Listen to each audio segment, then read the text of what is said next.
जी, आप सबका स्वागत है एक बार फिर। और जैसा आप परिचित हैं कि इसी श्रृंखला में हम आगे बात करेंगे जो अर्थशास्त्र से संबंधित प्रश्न थे, इकोनॉमिक्स के जो क्वेश्चन आए थे प्रीलिम्स 2021 में, थोड़ा उनको समझते हैं कि किस तरह के प्रश्न थे, क्या उनका रुझान था, कारण क्या था। पर इससे पहले मैं प्रश्नों के विश्लेषण पे आऊँ, दो बातें मैं इस प्रीलिम्स में, और यूं कहें तो पिछले 3-4 साल का अगर हम एक औसत निकालें तो एक दो बातें जो इकोनॉमिक्स के बारे में समझ में आई हैं उससे मैं बात शुरू करूं।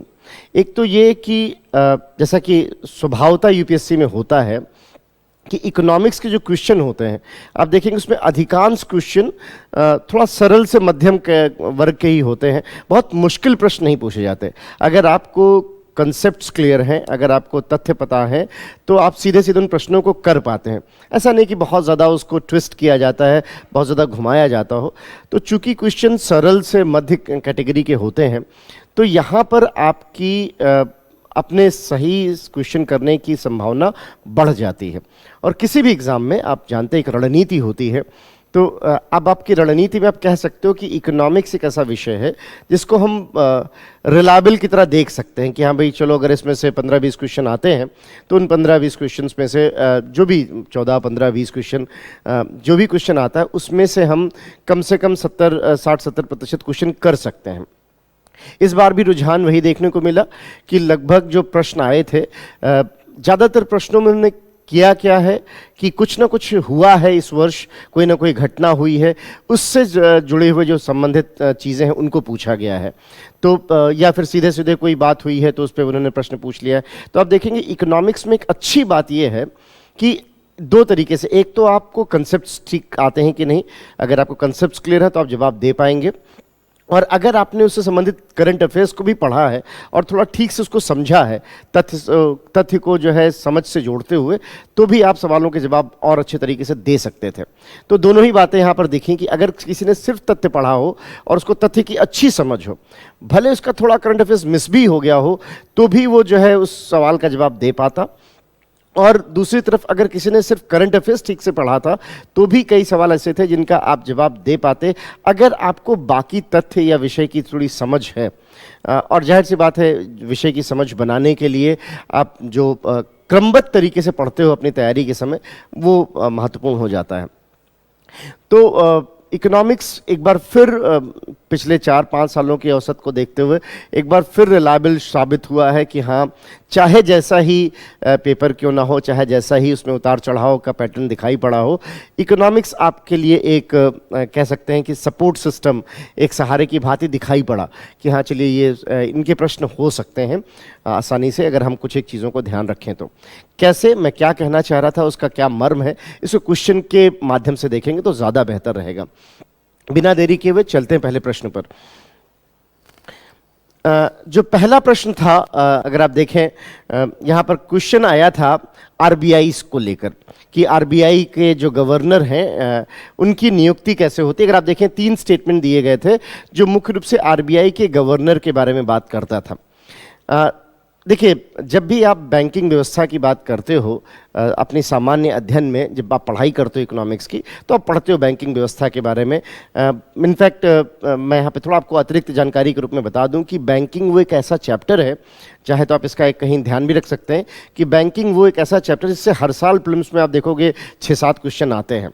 बैंकिंग है, सार्वजनिक वित्त है, जो है राजकोषीय नीति है, इसके अलावा जो मूलभूत सिद्धांत हैं, इन सब पे अक्सर प्रश्न दिखाई पड़ते हैं। इनफैक्ट अगर आप चाहें तो एक लास्ट में मैं आपको एक फौरी लिस्ट भी बता दूंगा कि आप कम से कम इन चीज़ों को ज़रूर ध्यान रखें जब आप बात करते हैं कि हाँ इकोनॉमिक्स पढ़ना है तो कौन कौन विषयों पर ज़्यादा ध्यान देना है। तो अब ये देखिए, जब आप आरबीआई पढ़ते हो तो आपसे उम्मीद की जाती है कि आप आरबीआई के गवर्नर के बारे में थोड़ा जानें कि आरबीआई के गवर्नर क्या है, आरबीआई के प्रमुख कार्य क्या हैं, कैसे वो जो है जो मौद्रिक नीति बनाती है, मौद्रिक नीति समिति क्या है, ये सब एक सामान्य आपके पढ़ाई का अंग होते हैं।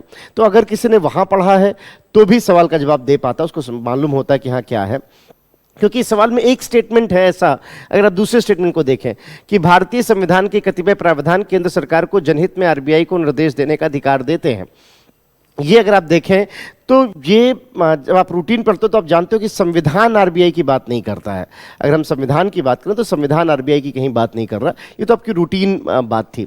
तो अगर आप ये जान गए कि हाँ दो आंसर नहीं, तो आप देखें कि काफ़ी हद तक आपका बी चला गया, ए चला गया, अगर आप ध्यान से देखें तो बी चला गया, ए चला गया और डी चला गया, ए चला गया, बी चला गया और अगर आप जान गए कि हाँ भाई ये आंसर है या ये आंसर नहीं है, तो अगर आप क्वेश्चन को ध्यान से देखें तो भारतीय संविधान के कतिपय प्रावधान केंद्र सरकार को जनहित में आरबीआई आदेश को आरबीआई को निर्देश देने का अधिकार देते हैं। और अगर आप देखें तो ये क्वेश्चन जो है, क्वेश्चन बहुत सिस्टमेटिकली पूछ रहा है कि आप आरबीआई के बारे में कितना जानते हो, क्या आपको जानकारी है। अगर किसी को मान लीजिए एक मिनट के लिए मानते कि उसने करंट अफेयर्स नहीं पढ़ा था, तो भी उस सवाल का जवाब दे पाता, क्योंकि उसको मालूम है कि संविधान आरबीआई के बारे में कुछ नहीं बोलता। तो दो तो नहीं है, तो बी चला गया, ए चला गया, डी चला गया, बचा सी। अगर आपको सिर्फ बेसिक कंसेप्ट भी पता था तो भी जवाब हो जाता। अब दूसरी तरफ आते हैं, देखिए जब हमको सवाल को सरल बनाते हैं तो इस तरह से विकल्प रखते हैं। अगर इसको कठिन करना होता तो मैं विकल्पों को कुछ और चेंज कर देता और सवाल कठिन हो जाता। तो ये साफ साफ बताता, जो मैंने अभी शुरू में आपसे कहा कि इकोनॉमिक्स के क्वेश्चन थोड़ा सरल से मध्यम रखे जाते हैं। तो अगर किसी को बेसिक तथ्य पता है अपनी रूटीन पढ़ाई के समय कि संविधान के आरबीआई से कुछ लेना देना नहीं है, और पिछले कई सालों से लगातार एक बात पर लेकर बहुत बहस हुई है कि केंद्र सरकार और आरबीआई गवर्नर के बीच में कहाँ किसकी स्थिति है। आरबीआई अधिनियम 1934 सेक्शन 7 इसकी बात करता है। खैर वो अगर आप बेसिक रूटीन पढ़े होते तो भी आप इस सवाल का जवाब दे पाते। अब आते हैं दूसरी तरफ, जो मैंने आपको बताया ना कि अगर आप दोनों ही साइड से किसी भी पथ से गए होते तो आप जवाब दे पाते। एक घटना भी हुई थी पिछले साल जिसकी वजह से ये सवाल बनना दिखाई पड़ा। एक उप जो है गवर्नर जो है आरबीआई के, कानूनगो साहब, वो रिटायर हुए थे और वो जगह वैकेट हुई थी, वो जगह खाली हुई थी। जो कानूनगो साहब रिटायर हुए तो जो है डिप्टी गवर्नर की जगह खाली हुई थी। एक गवर्नर होता है, 4 डिप्टी गवर्नर होते हैं। डिप्टी गवर्नर की जगह खाली हुई थी और उसको लेकर थोड़ा विवाद उपजा था कि नए डिप्टी गवर्नर कौन। थोड़ा कुछ मामलों में कंसेंसस या यूँ कहें एक सहमति नहीं बन पा रही थी, तो कुछ दिन वो मामला डिले हो गया था। लगातार न्यूज़पेपर में आ रहा था कि हाँ कानूनगो साहब रिटायर हो गए हैं और ये सीट आनी है, इनका नाम आ रहा है। फिलहाल कुछ नाम पहले आए, फिर कुछ नामों को चेंज किया गया। अगर आप वो करंट अफेयर्स पढ़ रहे होते तो भी आपको पता चल जाता है कि हाँ केंद्र सरकार जो है एक अपॉइंटमेंट कमेटी बनाती है, एक अपॉइंटमेंट कमेटी बनाती है आरबीआई गवर्नर को और डिप्टी गवर्नर के लिए। तो केंद्र सरकार द्वारा एक अपॉइंटमेंट कमेटी बनाकर आरबीआई के गवर्नर और डिप्टी गवर्नर को नियुक्त किया जाता है। ये एक आपका करंट अफेयर भी था, क्योंकि कानूनगो साहब जो डिप्टी गवर्नर थे वो हटे थे और उनकी जहाँ एक नए डिप्टी गवर्नर आने को लेकर थोड़ा विवाद हुए थे। तो आप देख रहे हैं, या तो आपने कंसेप्ट पढ़ा होता तो भी सवाल जवाब हो जाता, और अगर आपने देखा होता कि हाँ करंट अफेयर्स क्या है। अब क्वेश्चन पर आते हैं। तो क्वेश्चन कह रहा है केंद्र सरकार द्वारा भारतीय रिजर्व बैंक के गवर्नर की नियुक्ति की जाती। स्टेटमेंट सही है। भारतीय संविधान के कतिपय प्रावधान केंद्र सरकार को जनहित में आरबीआई को निर्देश देने का अधिकार देते हैं। कि संविधान में कहीं भी आरबीआई से संबंधित बात नहीं कही गई है। जो भी संविधान में इसको लेकर है, अगर हम धन पक्ष की बात करें संविधान में, तो वो यदा कदा 110 और 112 उधर 265 अनुच्छेदों में दिखते हैं, पर संविधान आरबीआई के बारे में कुछ बात नहीं करता। तो दूसरा स्टेटमेंट उस लिहाज से गलत है। तीसरा स्टेटमेंट है आरबीआई का गवर्नर अपना अधिकार आरबीआई अधिनियम से प्राप्त करता है। ये बहुत बेसिक बात है, जिसने भी थोड़ी भी इकोनॉमिक्स पढ़ी होगी, एनसीईआरटी क्लास 11th भी पढ़ा होगा तो जानता होगा कि आरबीआई के सारे अधिकार आरबीआई एक्ट 1934 से आते हैं, जिसके अंतर्गत आरबीआई बना है। 2 कानून हैं जो आरबीआई को निर्देशित करते हैं। एक है आरबीआई एक्ट 1934 और दूसरा है जिसको आप कहते हो बैंकिंग रेगुलेशन एक्ट 1949, जो बैंकों के ऊपर आरबीआई को अधिकार देता है। तो सवाल बहुत स्पष्ट था। अगर आप देखें तो मैंने जैसे आपको बताया कि यही इकोनॉमिक्स के सवालों की खूबसूरती होती है, और ये पिछले 3-4 साल के पैटर्न के आधार पर मैं बोल रहा हूँ कि या तो अगर आपको तथ्य पता हो, आपने कंसेप्ट ठीक से पढ़ा है, और या फिर आपने करंट अफेयर्स भी पढ़ा है और उससे संबंधित तथ्यों को समझा है, तो भी आपके जवाब हो पाते। तीसरा जो स्टेटमेंट है ये लगभग सभी को स्पष्ट रहा होगा जिन्होंने ठीक से पढ़ाई करी। और इस सब के लिए स्रोत देखिए, सबसे अच्छा स्रोत तो, और मैं थोड़ा सा अगर मैं यहाँ पे कहूँ, आप जाएंगे तो आपको बाकायदा ये जो है हमारे पीटी 365 में भी इसका जिक्र था कि नए डिप्टी गवर्नर अपॉइंट हुए हैं, नए उपराज्यपाल, वहाँ पर ये लिखा गया था उपराज्यपाल जो है उप गवर्नर जो है इनका प्रावधान कहाँ से आता है, डिप्टी गवर्नर कैसे असाइन होते हैं, तो वो तो करंट अफेयर्स में पीटी 365 में था ही। लेकिन वैसे भी सामान्यतः जो तीसरी बात है ये आपको हमारे नोट्स में मिल जाएगा, किसी भी अगर आप स्रोत को देखेंगे जो आधिकारिक स्रोत है, आरबीआई की वेबसाइट पे सारी चीज़ें उपलब्ध होती हैं। तो आरबीआई का गवर्नर अपना अधिकार आरबीआई अधिनियम से प्राप्त करता है, बात ठीक है। तीसरा स्टेटमेंट बिल्कुल सही था, तो तीसरा तो सही था, इसमें तो कहीं कोई कंफ्यूजन था नहीं। फिर जो है दूसरा गलत था, पहला सही था, तो इस हिसाब से आंसर हुआ सी। तो आप या तो आपने करंट अफेयर पढ़ा होता तो भी हो जाता, और आपको बेसिक तथ्य पता होते तो भी हो जाता। क्या इसमें से कौन सा आंसर है? इसी को बोलते हैं इलिमिनेशन प्रोसेस। अक्सर आपने सुना होगा एक इलिमिनेशन प्रोसेस। इलिमिनेट करने का मतलब आप जिन चीज़ों के बारे में श्योर हैं उनको तो कम से कम आप देखिए, इलिमिनेट जैसे 3 के बारे में अधिकांश विद्यार्थी श्योर थे, तो लेकिन तीन जगहों पे था, तो इसलिए तो वो उतना महत्वपूर्ण नहीं दिखा। पर हाँ, दूसरा जो है कि चूंकि संविधान इसकी बात नहीं करता है, तो आप उस लिहाज से देखोगे तो सिर्फ एक ही ऑप्शन था जिसमें दूसरा नहीं दिया हुआ था। ये है जब हम क्वेश्चन सरल बनाते हैं। अगर इसी को हमें कठिन बनाना होता तो हम कह देते केवल 2, केवल 1 और 3, इस तरह से बनाते। तो ये बात रही कि क्या है ये प्रश्न, और बैंकिंग पे था। प्रश्न को मैं इसको सरल ही कैटेगरी में रखूंगा, इसको मैं ये नहीं कहूंगा कि बहुत मुश्किल प्रश्न था। ये सरल प्रश्न ही कहा जाएगा, एक रूटीन प्रक्रिया थी जिसके बारे में आपको जानकारी होनी चाहिए थी। अगले प्रश्न पे चलते हैं। भारत में नियोजित अनियत मजदूरों के संदर्भ में निम्नलिखित कथनों पर विचार करिए। सभी अनियत मजदूर, कैजुअल वर्कर्स जिनको आप बोलते हो, कर्मचारी भविष्य निधि सुरक्षा के हकदार हैं। सभी अनियत मजदूर नियमित कार्य समय एवं समयोपरि भुगतान के हकदार हैं। सरकार अधिसूचना के द्वारा ये विनिर्दिष्ट कर सकती है कि कोई प्रतिष्ठान या उद्योग केवल अपने बैंक खातों के माध्यम से मजदूरी का भुगतान करे। देखिए, थोड़ा सा ये बात आपको हो सकता है थोड़ा अचंभित करे, लेकिन मैं आपसे निवेदन करूंगा। देखिए, हमारी वेबसाइट्स पे चीज़ें उपलब्ध भी हैं, आप जाके देख लीजिए, पीटी 365 में आपको दिख जाएगा। और अदरवाइज एक बहुत बड़ा इकोनॉमिक सर्वे, आप में से शायद कुछ लोग अभी ना जानते हो आर्थिक सर्वे के बारे में, बता दूं कि आर्थिक सर्वे भारत सरकार का एक आधिकारिक डॉक्यूमेंट होता है। 2 उसके पुस्तकें आती हैं, वॉल्यूम 1, वॉल्यूम 2। आर्थिक सर्वे में अलग से एक लिस्ट बनाई गई थी, एनेक्सर जिसको बोलते हैं, संलग्नक जिसको कहा जाता है, एक अलग से संलग्नक लगाया था तमाम लेबर सुधारों का, श्रम सुधारों का। क्योंकि पिछले कई सालों से एक चीज़ को लेकर भारत में बहुत ज़्यादा डिमांड आ रही थी लगातार कि हमें लेबर रिफॉर्म्स करने हैं, श्रम सुधार। श्रम सुधार का मतलब क्या है, बहुत सामान्य शब्दों में अगर कहूँ मैं, कि भारत एक ऐसा देश, अगर आप देखें आंकड़ों में, तो 90% जो मजदूर हैं वो असंगठित क्षेत्र में हैं। सिर्फ 10% मजदूर संगठित क्षेत्र में हैं। इसका एक बड़ा कारण यह है कि हमारे जो कानून हैं, श्रम कानून, वो इतने ज़्यादा आप कह सकते हैं सख्त हो जाते हैं, और इतने ज़्यादा कानून हैं कि वो एक कन्फ्यूजन बनता है। इसलिए लोग उन कानूनों से बचना चाहते हैं। जब भी बहुत ज़्यादा कानून होंगे किसी चीज़ में और बहुत ज़्यादा कन्फ्यूजन रहता है, तो लोग उससे बचते हैं। बहुत पहले 1999 में ही जस्टिस वर्मा ने इसके बारे में बात कहा था, और तभी जो दूसरा श्रम आयोग था उसने कहा था कि हमें श्रम सुधार करने चाहिए। अंततः सोचिए, एक बहस जो 1999 से चली आ रही थी कि श्रम सुधार होना चाहिए, अंततः जब श्रम सुधार हुआ, ये बिल्कुल उम्मीद थी कि कुछ ना कुछ जरूर पूछेंगे।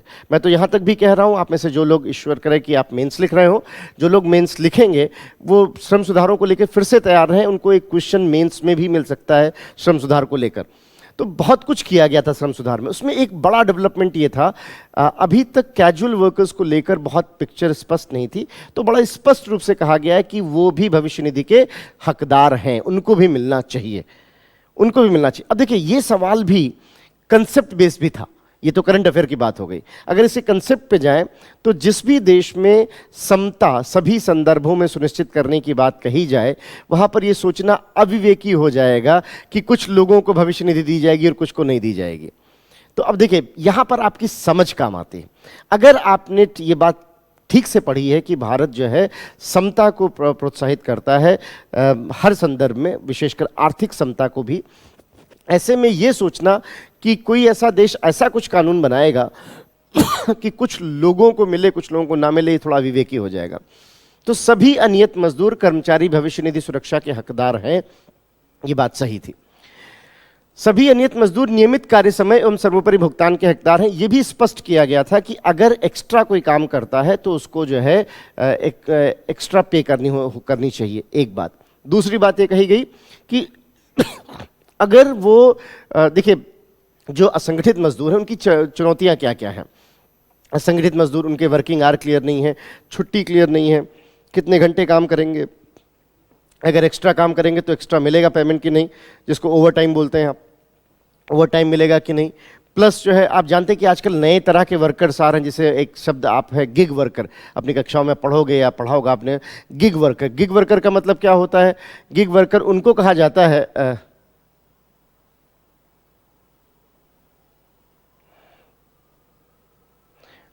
यूपीएससी व्लॉग में क्या है, I think option A should be correct.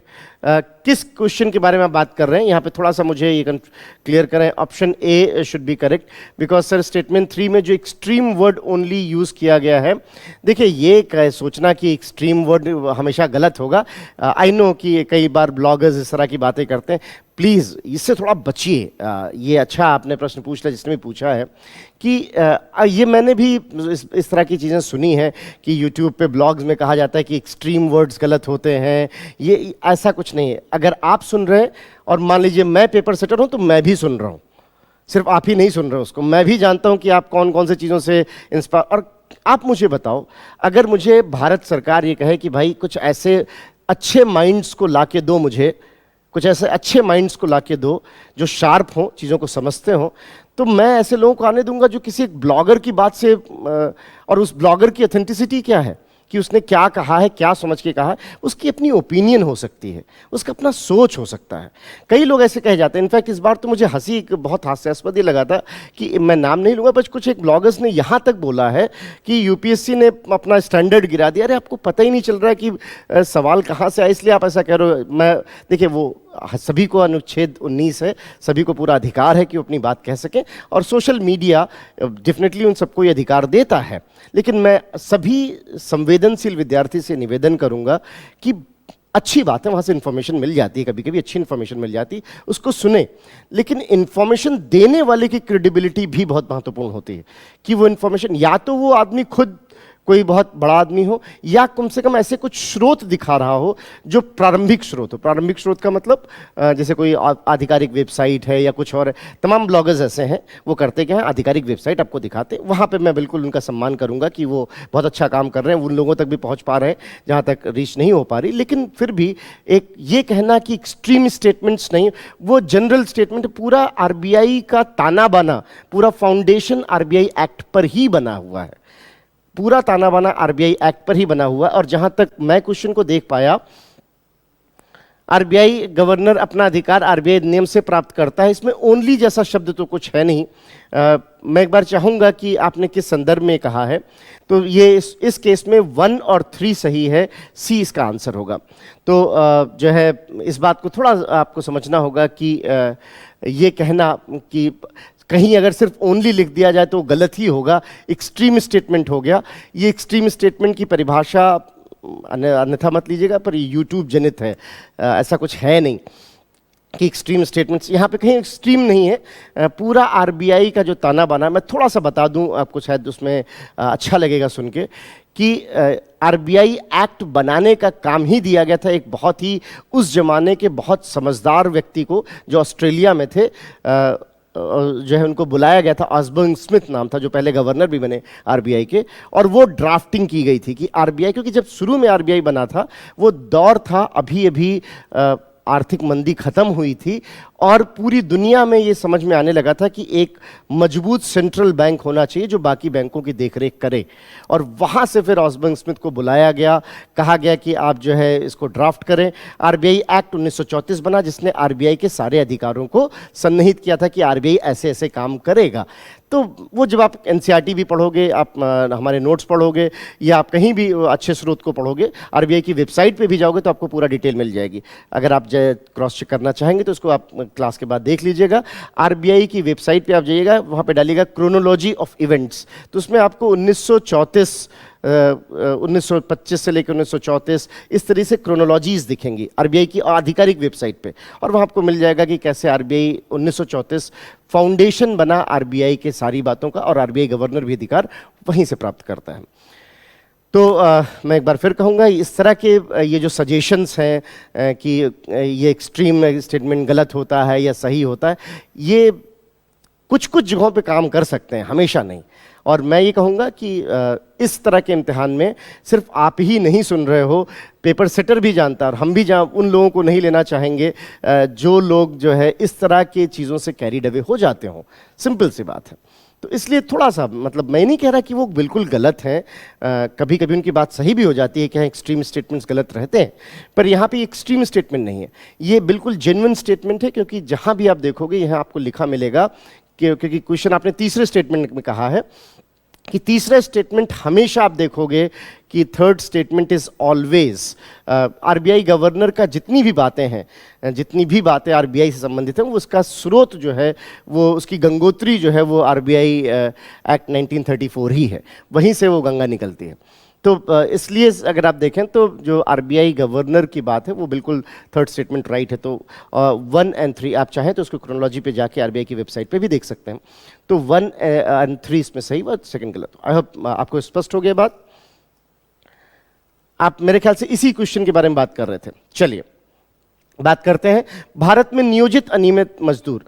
अब जो अनियमित मजदूर हैं, जो कैजुअल वर्कर्स हैं, तो एक श्रम सुधार हुआ। अब देखिए करंट अफेयर क्या था, बहुत बड़ा डेवलपमेंट था, इतना बड़ा डेवलपमेंट कि आर्थिक सर्वे जो सरकार की आधिकारिक बुक आती है उसमें अलग से एक संलग्नक लगाया गया था इन सारे नियमों को बताने के लिए। तो निसंदेह बहुत बड़ा डेवलपमेंट था, इसलिए मैंने आपको कहा भी कि मेंस में भी तैयार रहिएगा इसके लिए। अब इस सवाल में जिन्होंने भी प्रश्न पूछा है उनको उन प्रश्न का जवाब मिला। तो भारत में नियोजित अनियत मजदूर के संदर्भ में निम्नलिखित कथनों पर विचार करिए। पहला स्टेटमेंट है कि सभी अनियत मजदूर कर्मचारी भविष्य निधि सुरक्षा के हकदार हैं। सभी अनियत मजदूर कर्मचारी भविष्य निधि के हकदार हैं, ये होना चाहिए निसंदेह। क्योंकि जो है जब भी आप समता की बात करें, अगर आपको कंसेप्ट क्लियर है तो आप जानोगे कि जिस संविधान ने समता की इतनी बात कही हो, वो ऐसा हो ही नहीं सकता कि इस तरह के प्रावधान लगाएगा कि कुछ लोगों को भविष्य निधि मिले, कुछ को ना मिले। ऐसा सुना, ये एक जनरल अंडरस्टैंडिंग है, आपकी मैच्योरिटी पे बेस्ड हुआ। पर करंट अफेयर क्या है, श्रम सुधार के जो कोड्स हैं उन्होंने इसको बड़ा स्पष्ट किया कि जो है जितने भी अनियत मजदूर हैं उनको जो है ये मिलना चाहिए। सभी अनियत मजदूर को भी एक्स्ट्रा टाइम वगैरह के, ओवर टाइम, इन सब के प्रावधान होने चाहिए। तो स्टेटमेंट दूसरा भी सही हो गया। तीसरा जो स्टेटमेंट है ये थोड़ा पुराना है, इससे वो थोड़ा जानना चाहते थे कि आप पीछे की चीज़ों को भी जानते हैं कि नहीं। श्रम सुधारों में जब 5-6 बातें कही जाती हैं उसमें एक बात ये भी थी, और 2016 से ही हमने इसको शुरू कर दिया था कि अगर सरकार चाहे, सरकार को ऐसा लग रहा है कि पैसा पहुंच नहीं रहा इत्यादि इत्यादि, तो उस केस में वो सीधे जो है उसको डिजिटल माध्यम से भुगतान के लिए कह सकते हैं 2016 से। और अगर आप थोड़ा सा, जब आप अपनी क्लासेस में आपने पढ़ा होगा या आगे पढ़ेंगे तो आप देखेंगे कि 2016 में ही वो दौर था जब हम जनधन, आधार, डिजिटल पेमेंट, मनरेगा को डिजिटल पेमेंट से जोड़ना, डीबीटी से जोड़ना, ये सब काम हो रहा था। उसी समय कहा गया था कि अगर जो है आवश्यकता पड़े तो सरकार ये अधिसूचना जारी कर सकती है कि कोई भी उद्योग है या प्रतिष्ठान है वो अपने कर्मचारियों को बैंक खातों के माध्यम से मजदूरी का भुगतान करे। ये विशेषकर वहाँ ध्यान रखने की बात कही गई थी जहाँ पर ऐसी खबरें आ रही थीं कि मजदूरों को मजदूरी नहीं मिल रही है, बीच में बिचौलिए खा रहे हैं इत्यादि इत्यादि। तो वहाँ पर ये कहा गया था कि सरकार खुद तो डीबीटी दे ही रही है मनरेगा में, उसके लिए एक ऐप भी डिज़ाइन किया गया, और एक संस्था है, आपने पढ़ा होगा निसंदेह, और ये आगे आप देखेंगे, जिसको एनपीसीआई बोलते हो आप, जो डिजिटल पेमेंट इत्यादि करती है। एनपीसीआई ने मनरेगा के लिए पेमेंट को डिजिटल कर दिया था, जनधन, आधार अकाउंट खुल गए थे। उसी क्रम में ये भी कहा गया था कि उसी समय ये कहा गया था, जब इस समय बातें हो रही थी, उसी समय कहा गया था कि अगर सरकार को लगता है कि किसी एक क्षेत्र में कोई भी मजदूर ऐसा है जिसको कैश पेमेंट जब दिया जा रहा है तो उसके साथ कहीं ना कहीं कुछ गड़बड़ हो रहा है, तो उनको हम निर्देश कर सकते हैं कि वो भी पेमेंट करें डिजिटल माध्यम से। इससे उन मजदूरों का भी जनधन अकाउंट खुलेगा और कहीं ना कहीं एक जो वित्तीय समावेश की जिसकी बात कर रहे हैं, क्योंकि 2014 से सरकार का दृष्टिकोण वित्तीय समावेश को लेकर काफ़ी समर्पित है। नचिकेत मोर समिति बनाई गई थी जिसने ये सब बातें कही थी। तो ये तीसरा जो स्टेटमेंट, ये पुराना स्टेटमेंट है, करीब 4 साल पुराना स्टेटमेंट, और वो देखना चाहते थे कि आप श्रम सुधारों की मुख्य बातों को जानते हैं कि नहीं, और ये भी जानते हैं कि नहीं कि श्रम सुधार में पीछे क्या क्या हुआ है। तो जब भी श्रम सुधार की बात होती है सामान्यतः, जैसे मुझे, चूंकि मैंने PD 365 खुद यहाँ पे कराया था तो मुझे इसलिए याद है, कोई भी कराया होगा हम सभी, चूंकि मुझे इसलिए याद आ पा रहा है क्योंकि मैंने बाकायदा इस पर चर्चा की थी। सो श्रम सुधार जो है उनकी एक पृष्ठभूमि रही है जिसमें कुछ बड़े पड़ाव में, एक पड़ाव 1999 था, फिर एक बड़ा पड़ाव जिसको आप IBC कह सकते हो, इंसॉल्वेंसी बैंकरप्सी 2016, और कुछ प्रावधान किए गए थे इसके अंतर्गत जो श्रम कानून है, और फिर अंततः 2020 तो एक निर्णायक पड़ाव दिखाई पड़ रहा है जिसमें श्रम सुधारों को परिवर्तित करते हुए 4 संविधाओं की बात कर दी गई। अब हमारे पास 4 संहिताएं हैं, 4 संहिता है, 4 कोड हैं, और वो करीब लगभग 200 जो कानून थे उनको इन 4 कोडों में एकीकृत कर दिया गया है। और साथ ही जो है गिग वर्कर, प्लेटफॉर्म वर्कर जैसे लोगों के लिए भी अतिरिक्त प्रावधान लाए हैं। अच्छा क्वेश्चन था। इस क्वेश्चन को मैं थोड़ा सा कहूँगा कि ये थोड़ा सा सरल से ऊपर चलेगा, थोड़ा सा मॉडरेट लेवल पे आप इसको रखेंगे। डिफ़िकल्ट नहीं बोलूँगा इसलिए क्योंकि ये एक प्रायोरिटी है गवर्नमेंट की। देखिए, जब भी यूपीएससी, पहले बात तो ये समझे कि यूपीएससी इम्तिहान क्यों ले रही है। इम्तिहान ले रही ताकि हम उन लोगों को ले पाएँ जो समर्पित हों, जो समझते हों, जिनकी समझ हो। हमें शुद्ध रूप से एकेडमिक लोग नहीं चाहिए, हमें वो लोग चाहिए जिनको समझ हो, जिनके पास जानकारी हो, जो प्रोसेस कर पाते हो। और अगर कोई सरकार किसी चीज़ को प्राथमिकता पे ले रही है तो आपको नहीं लगता कि वहाँ उस नौकरशाही में काम करने वाले लोगों को इसके बारे में जानकारी होनी चाहिए, या जो लोग उस नौकरी में जाना चाहते हैं उनको जानकारी होनी चाहिए। तो सरकार की करीब 10 बड़ी प्राथमिकताएं हैं इस समय, मोटा मोटा अगर हम बात करें। उन 10 में से एक श्रम सुधार भी है।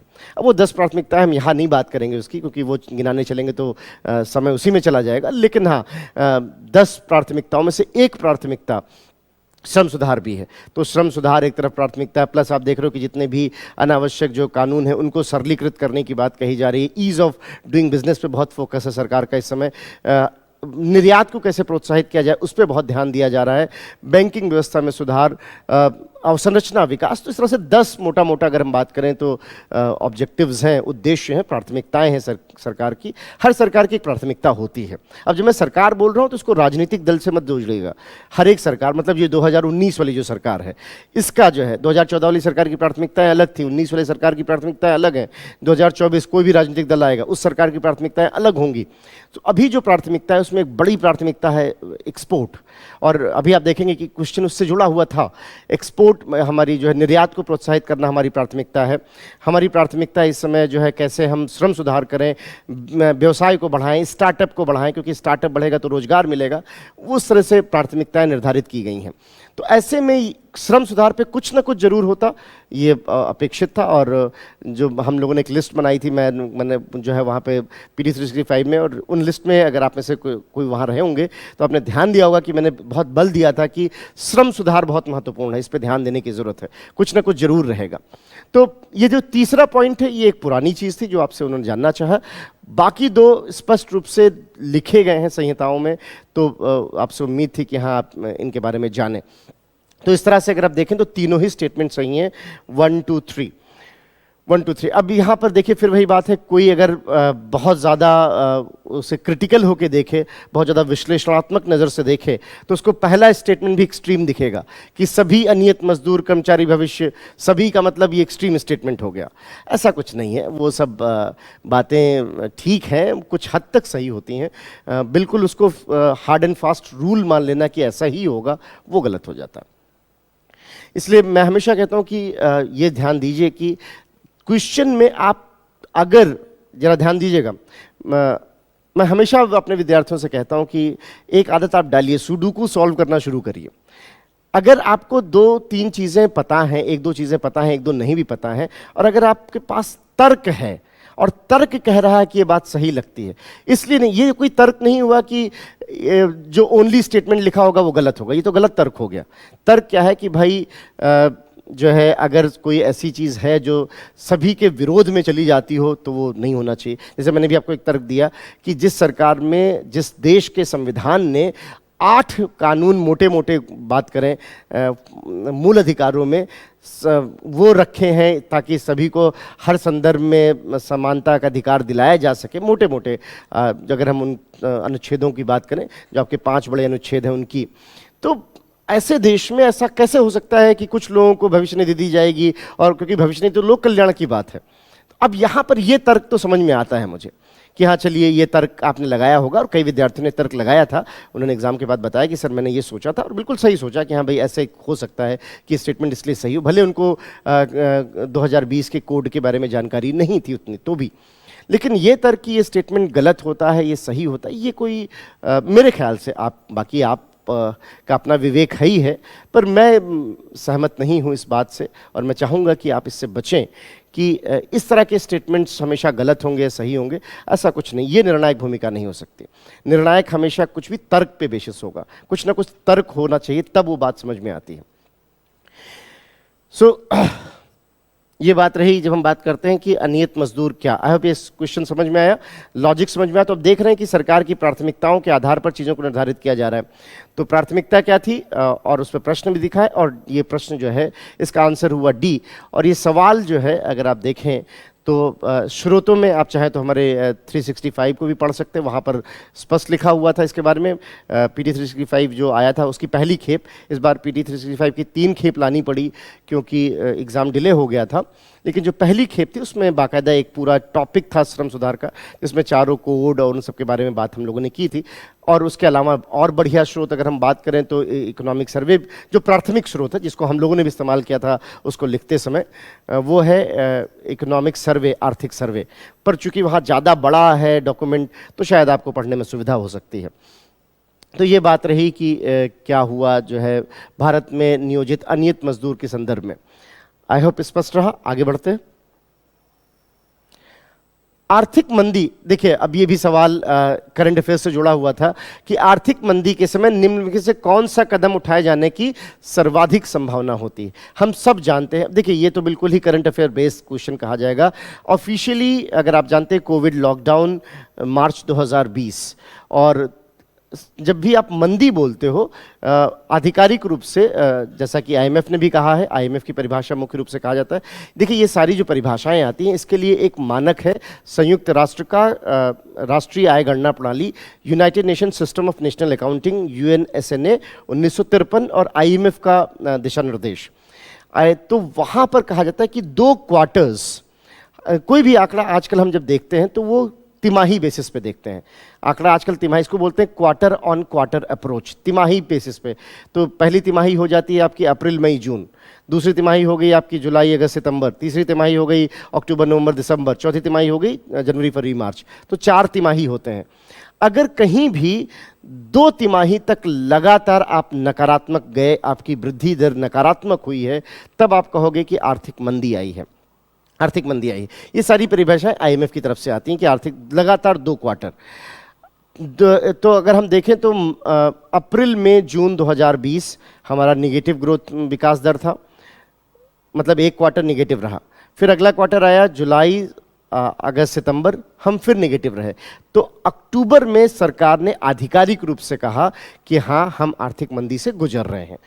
अब ये करंट अफेयर है, शुद्ध शुद्ध करंट अफेयर्स था। पर अगर देखें तो क्वेश्चन ऐसा कुछ नहीं पूछा जिसमें करंट अफेयर्स जानना जरूरी था।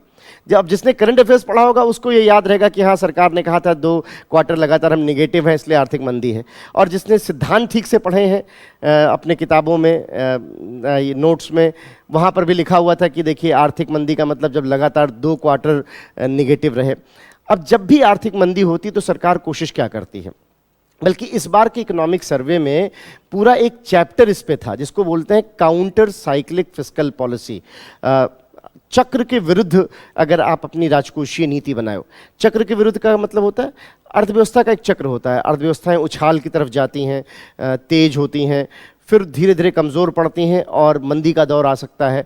मंदी में एक शब्द आता है ट्रो, जिसको हिंदी में बोलते हैं गर्त, बहुत ही नीचे आ सकते हैं फिर ऊपर जाते हैं। तो ये अर्थव्यवस्था का चक्र होता है। तो बाकायदा इकोनॉमिक सर्वे ने एक शब्द इस्तेमाल किया था इसके लिए, काउंटर साइक्लिक फिस्कल पॉलिसी। मतलब ये कि जब जो भी चक्र चल रहा हो हम उसके विरुद्ध चलें, उसके विपरीत चलें, उसके व्युत्क्रमानुपाती रहें। कैसे? अगर अर्थव्यवस्था खुद बहुत अच्छा कर रही है तो सरकार को अनावश्यक व्यय नहीं करना चाहिए लोक कल्याण में, वहाँ पर थोड़ा सा पैसा बचा के रखना चाहिए, जिसको तब इस्तेमाल किया जब अर्थव्यवस्था कमज़ोर चल रही हो। ये एक सिद्धांत था और इकोनॉमिक सर्वे ने इसे पूरा एक चैप्टर दिया था, और आपसे बहुत बेसिक बात की उम्मीद की जा रही थी कि आपको ये बात पता है कि नहीं। तो सवाल सीधे सीधे दिख रहा है कि आर्थिक मंदी के समय इसमें से कौन सा कदम उठाया जाना होगा। अगर किसी ने वो चैप्टर, हम लोगों ने बाकायदा उस पर डिस्कशन किया था इकोनॉमिक सर्वे में भी, कि जो क्लासेस हुई थी, आपको जो वॉल्यूम दिया गया था वहाँ पर भी वो बात थी। तो काउंटर साइक्लिक फिस्कल पॉलिसी बोलते हैं इसको। वहाँ पर भी आपको स्पष्ट किया गया था कि काउंटर साइक्लिक का मतलब क्या, कि जब मंदी आ जाए तो सरकार और सिस्टम में सहयोग करे, खर्च करे, ताकि मंदी से बचा जा सके। जब तेजी हो बाजार में तब सरकार अनावश्यक खर्च न करे, अपने आप को रोके। ये कुछ ऐसा है कि जब बहुत तेज गाड़ी वैसे ही ढलान पे हो तो एक्सीलेटर ना दबाएं, आप रुके रहें, बल्कि हो सके तो थोड़ा ब्रेक लगाएं। और जब आपको चढ़ाई पे जाना है तब थोड़ा सा आप अपने एक्सीलेटर को तेज करें ताकि आप आसानी से चढ़ सकें। तो ये जो अप्रोच होती है इसको बोलते हैं काउंटर साइक्लिक।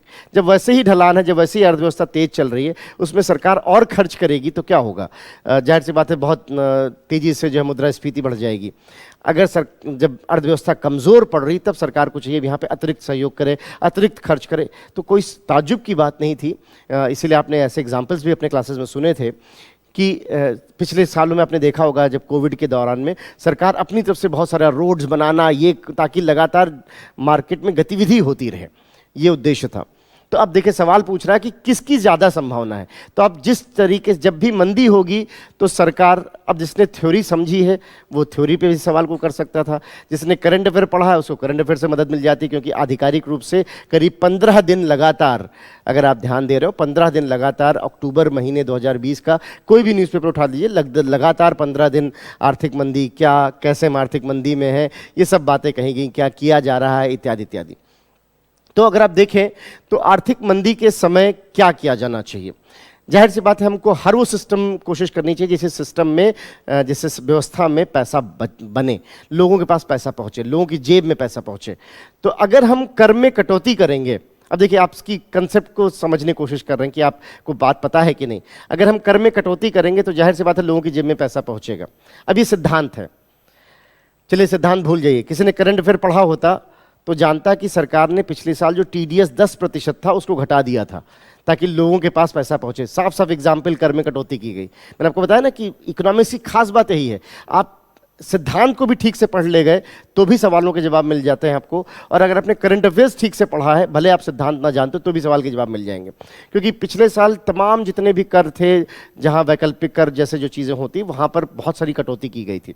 तो कर की दर में कटौती की जाए और साथ में ब्याज दर में वृद्धि। अगर ब्याज दर में वृद्धि हो जाएगी तो लोग पैसा अपने पास रख के खर्च करने के बजाय क्या करेंगे, उसमें सरकार की प्रतिभूतियां खरीद लेंगे। अगर मुझे सरकारी प्रतिभूति पे ब्याज दर 6-7% मिल जाएगा तो बैंक जो है क्या करेगा, सरकार से की प्रतिभूतियां खरीदेगा। तो ब्याज दर को तो कम रखना होगा, ब्याज दर तो कम रहना ही चाहिए। तो सवाल क्या था, करों की दरों में कटौती के साथ साथ ब्याज दर में वृद्धि, नहीं ये तो नहीं। पहला बात ठीक था, दूसरा गड़बड़ हो गया। सार्वजनिक परियोजनाओं पर व्यय में वृद्धि, मैंने बताया ना जितना भी सरकार व्यय करेगी, और सामने दिख रहा था। आप अब जहाँ भी रहते हो, जहाँ भी आज से आप मुझे सुन रहे हो, आप ध्यान के देख लीजिए। अब पिछले साल में सरकार ने आपके यहाँ बहुत सारा विनिर्माण कार्य, बहुत सारा जो है निर्माण कार्य, ये सब हुआ है। क्यों? क्योंकि सरकार काफ़ी खर्च करी थी स्वास्थ्य में, सड़क निर्माण में, लगातार कोशिश की जा रही थी कि सिस्टम में मांग बनी रहे। तो सार्वजनिक परियोजना पर व्यय में वृद्धि, ये ज़्यादा लॉजिकल लग रहा है। करों की दर में वृद्धि के साथ साथ ब्याज दर कम करना, यहाँ पे उल्टा कर दिया। ब्याज दर कम किया तो ठीक बात था, लेकिन कर में वृद्धि कर दी तो भी बात गलत हो गई। सार्वजनिक परियोजनाओं पर व्यय में कमी करना है तो बिल्कुल ही नहीं करना चाहिए। तो आंसर आपको मालूम है बी। आप देख रहे हैं, बस आपको स्पष्टता ढूंढ रहे हैं वो। हम आपसे ये उम्मीद नहीं कर रहे कि आप बहुत ज़्यादा अकादमिक रहें, बहुत ज़्यादा चीज़ें जानें। आप चीज़ों को लेकर स्पष्ट हैं। दो तरह के लोग होते हैं, एक ये कि मैं उनको कोई चीज़ बता दूं, वो एज इट इज़ उसको एक्सप्लेन कर देंगे बिल्कुल जैसे बताया गया है। वो लोग नहीं चाहिए। वो लोग चाहिए जो उसको समझ के उनका एप्लीकेशन इस्तेमाल कर पाते हो, उनको अप्लाई कर पाते हो अपनी समझ में। तो ये क्वेश्चन ठीक ठीक बेसिस पे था। अब अगर आपने सैद्धांतिक रूप से अपनी किताब में पढ़ा है कि आर्थिक मंदी क्या होता है, स्लो डाउन क्या होता है, आर्थिक तेजी क्या होती है, बबल क्या होता है, तो भी आप सवाल का जवाब दे पाते। और आप जानते हो कि उसमें क्या करते हैं, आप सरकारों की अप्रोच होती है काउंटर साइक्लिक। आप एक चीज़ एक जहाँ ये और पढ़ते हो, जब भी आप बेसल सिद्धांत पढ़ते हो, बेसल नॉर्म्स पढ़ते हो बैंकिंग में, तब भी आप इसको पढ़ते हो कि सरकारों को क्या करना चाहिए, जब भी अर्थव्यवस्था तेज हो तो अलग से एक बफर बना लेना चाहिए। अब इसको अगर मैं करंट अफेयर से जोड़ूं तो एक वहाँ भी जुड़ सकता है। अगर कहीं आपने किसी और ब्लॉग या चैनल पर सुना हो कि किसी व्यक्ति ने इसको वहाँ से भी जोड़ के देखा, तो गलत नहीं है वो, क्योंकि बेसल 3 नॉर्म जो है, बेसल 3 नॉर्म जो है, वो इसकी बात भी करता है कि काउंटर साइक्लिक बफर होनी चाहिए। तो अगर किसी ने वहाँ के रेफरेंस से भी कहा है तो भी गलत नहीं है, इकोनॉमिक सर्वे के रेफरेंस से कहा है तो भी गलत नहीं, क्योंकि दोनों ही घटनाएं हुई हैं पिछले साल में। अगर आप देखें तो सैद्धांतिक रूप से बात जो है स्पष्ट होती है कि हाँ क्या था। तो आर्थिक मंदी के समय तो आंसर आपको पता चल गया, आंसर है बी, कि सार्वजनिक परियोजनाओं पर व्यय में वृद्धि करनी चाहिए, ये उसका जवाब हुआ।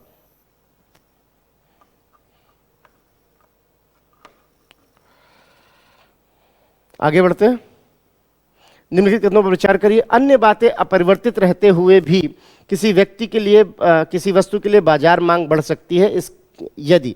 अब ये सिद्धांत, ये बिल्कुल बेसिक सिद्धांत था कि एक लॉ ऑफ डिमांड होता है। देखिए ये तो बिल्कुल ही बेसिक था, जब भी आप एनसीईआरटी पढ़ते हो वहाँ भी पढ़ते हो, हर नोट्स में लिखा हुआ है, आपको मिल जाएगा। लॉ ऑफ डिमांड क्या कहता है, एडम स्मिथ ने दिया था, जिनको पितामह कहा जाता है इकोनॉमिक्स का, उन्होंने सिद्धांत दिया था। उनका ये कहना था कि जब भी लॉ ऑफ डिमांड ये कहता है कि जब भी चीज़ों की कीमतें कम होती हैं उनकी मांग बढ़ जाती है, और अगर उसकी जो वैकल्पिक वस्तु है उसके साथ जो उसकी स्थापन वस्तु है या वैकल्पिक वस्तु है, अल्टरनेटिव वस्तु है, अगर वो और महंगी हो जाए, जैसे मान लीजिए चाय और गुड़, अगर गुड़ की कीमत सस्ती हो जाए तो गुड़ की डिमांड बढ़ जाएगी। चीनी और गुड़ की अगर हम बात करें, चीनी और गुड़, मान लीजिए चीनी और गुड़, अगर गुड़ का दाम सस्ता होता जा रहा है तो लोग गुड़ खरीदेंगे, जो बड़े चाय वाले, जो होटल वाले हैं, वो फिर गुड़ यूज़ करना शुरू कर देंगे। सिंपल सी बात।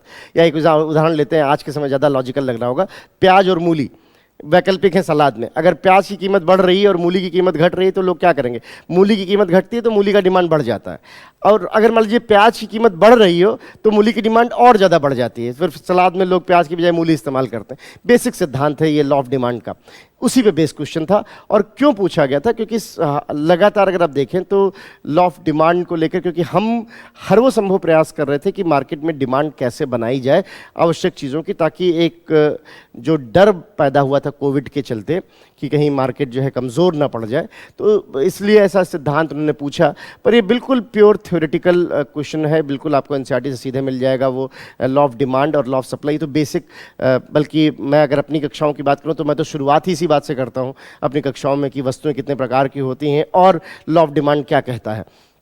तो उसको बिल्कुल बेसिक बात थी। इसमें आपको देखना यह था कि भाई अब जब अगर बाकी चीज़ों को न्यूट्रल मान लीजिए बाकी फैक्टर्स नहीं हैं, क्योंकि कोई भी सिद्धांत दिया जाता है तो उसमें बाकी चीज़ों को न्यूट्रल मान लेते हैं ना, तो अगर बाकी चीज़ें अपरिवर्तित हैं, कोई फैक्टर और नहीं है, तब क्या होगा। अगर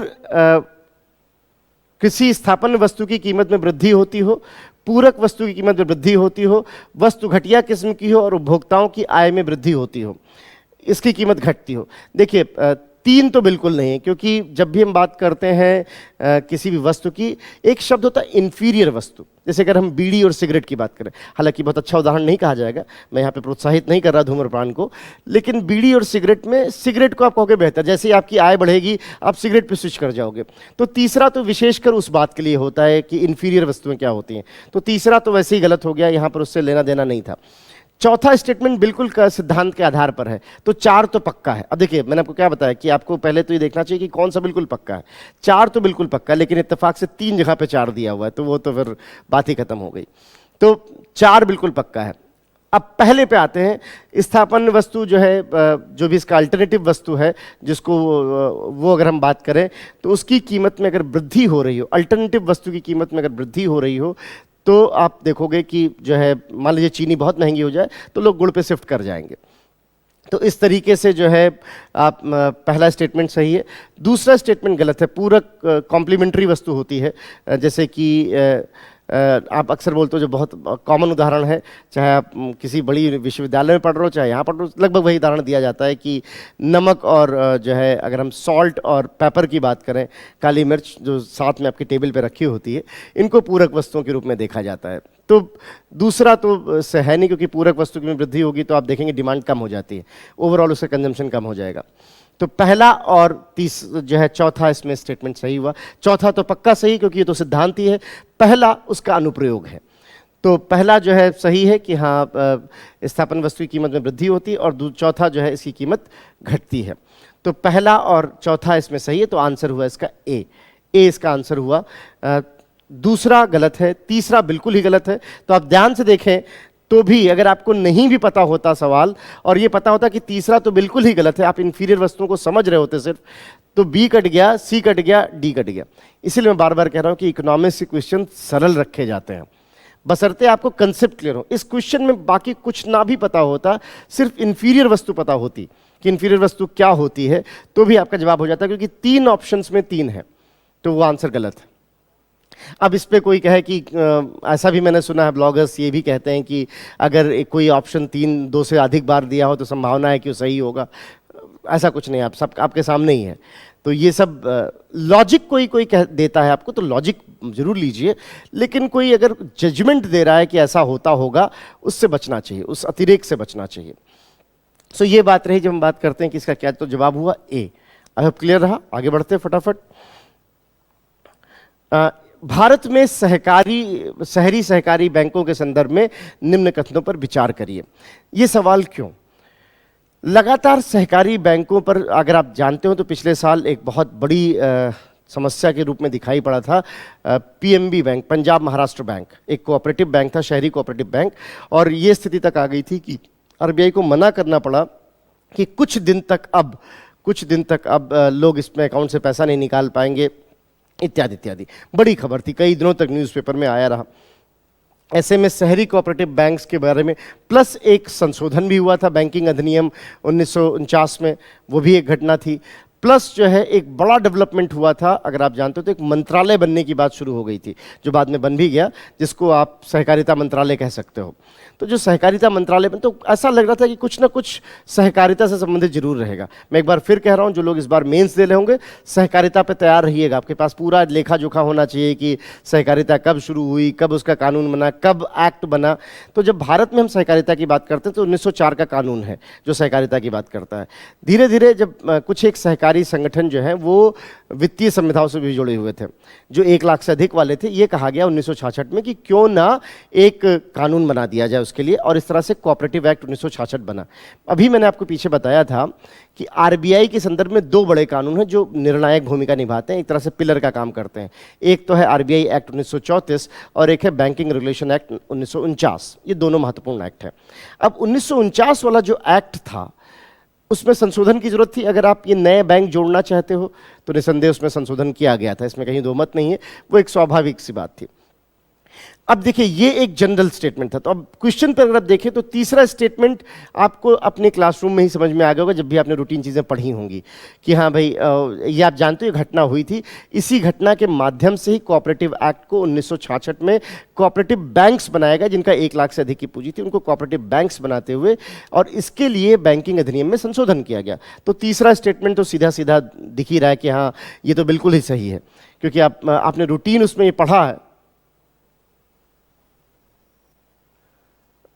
रूटीन उसमें आपने पढ़ा कि जो है बैंकिंग अधिनियम में सब बातें कही गई। तो ये जो बात रही, तो तीसरा स्टेटमेंट तो सीधे सीधे साफ दिख रहा है, इसमें तो कहीं कोई कंफ्यूजन है नहीं।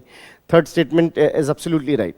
अब यहां पर एक और बात थी जो मुझे, इस क्वेश्चन को मैं थोड़ा सा सरल से मध्य की कैटेगरी में रखूंगा कि थोड़ा मुश्किल कहा जा सकता है सवाल, क्योंकि जो इसका पहला स्टेटमेंट है वो थोड़ा निर्णायक था, और दुर्भाग्य से कई लोगों ने इस क्वेश्चन को, यहाँ तक कि बाद में भी जो एनालिसिस भी किया कुछ लोगों ने, उन्होंने भी इसको शायद जज नहीं किया। हालांकि आप आरबीआई की वेबसाइट पे जाएं, मैं आपको लिंक बता रहा हूँ, आप उसको सर्च करिएगा आरबीआई पे, सीधे चलिएगा कंट्रोल ऑन कोऑपरेटिव आरबीआई, और आपको पूरा लिंक मिल जाएगा कि कैसे कंट्रोल होता है।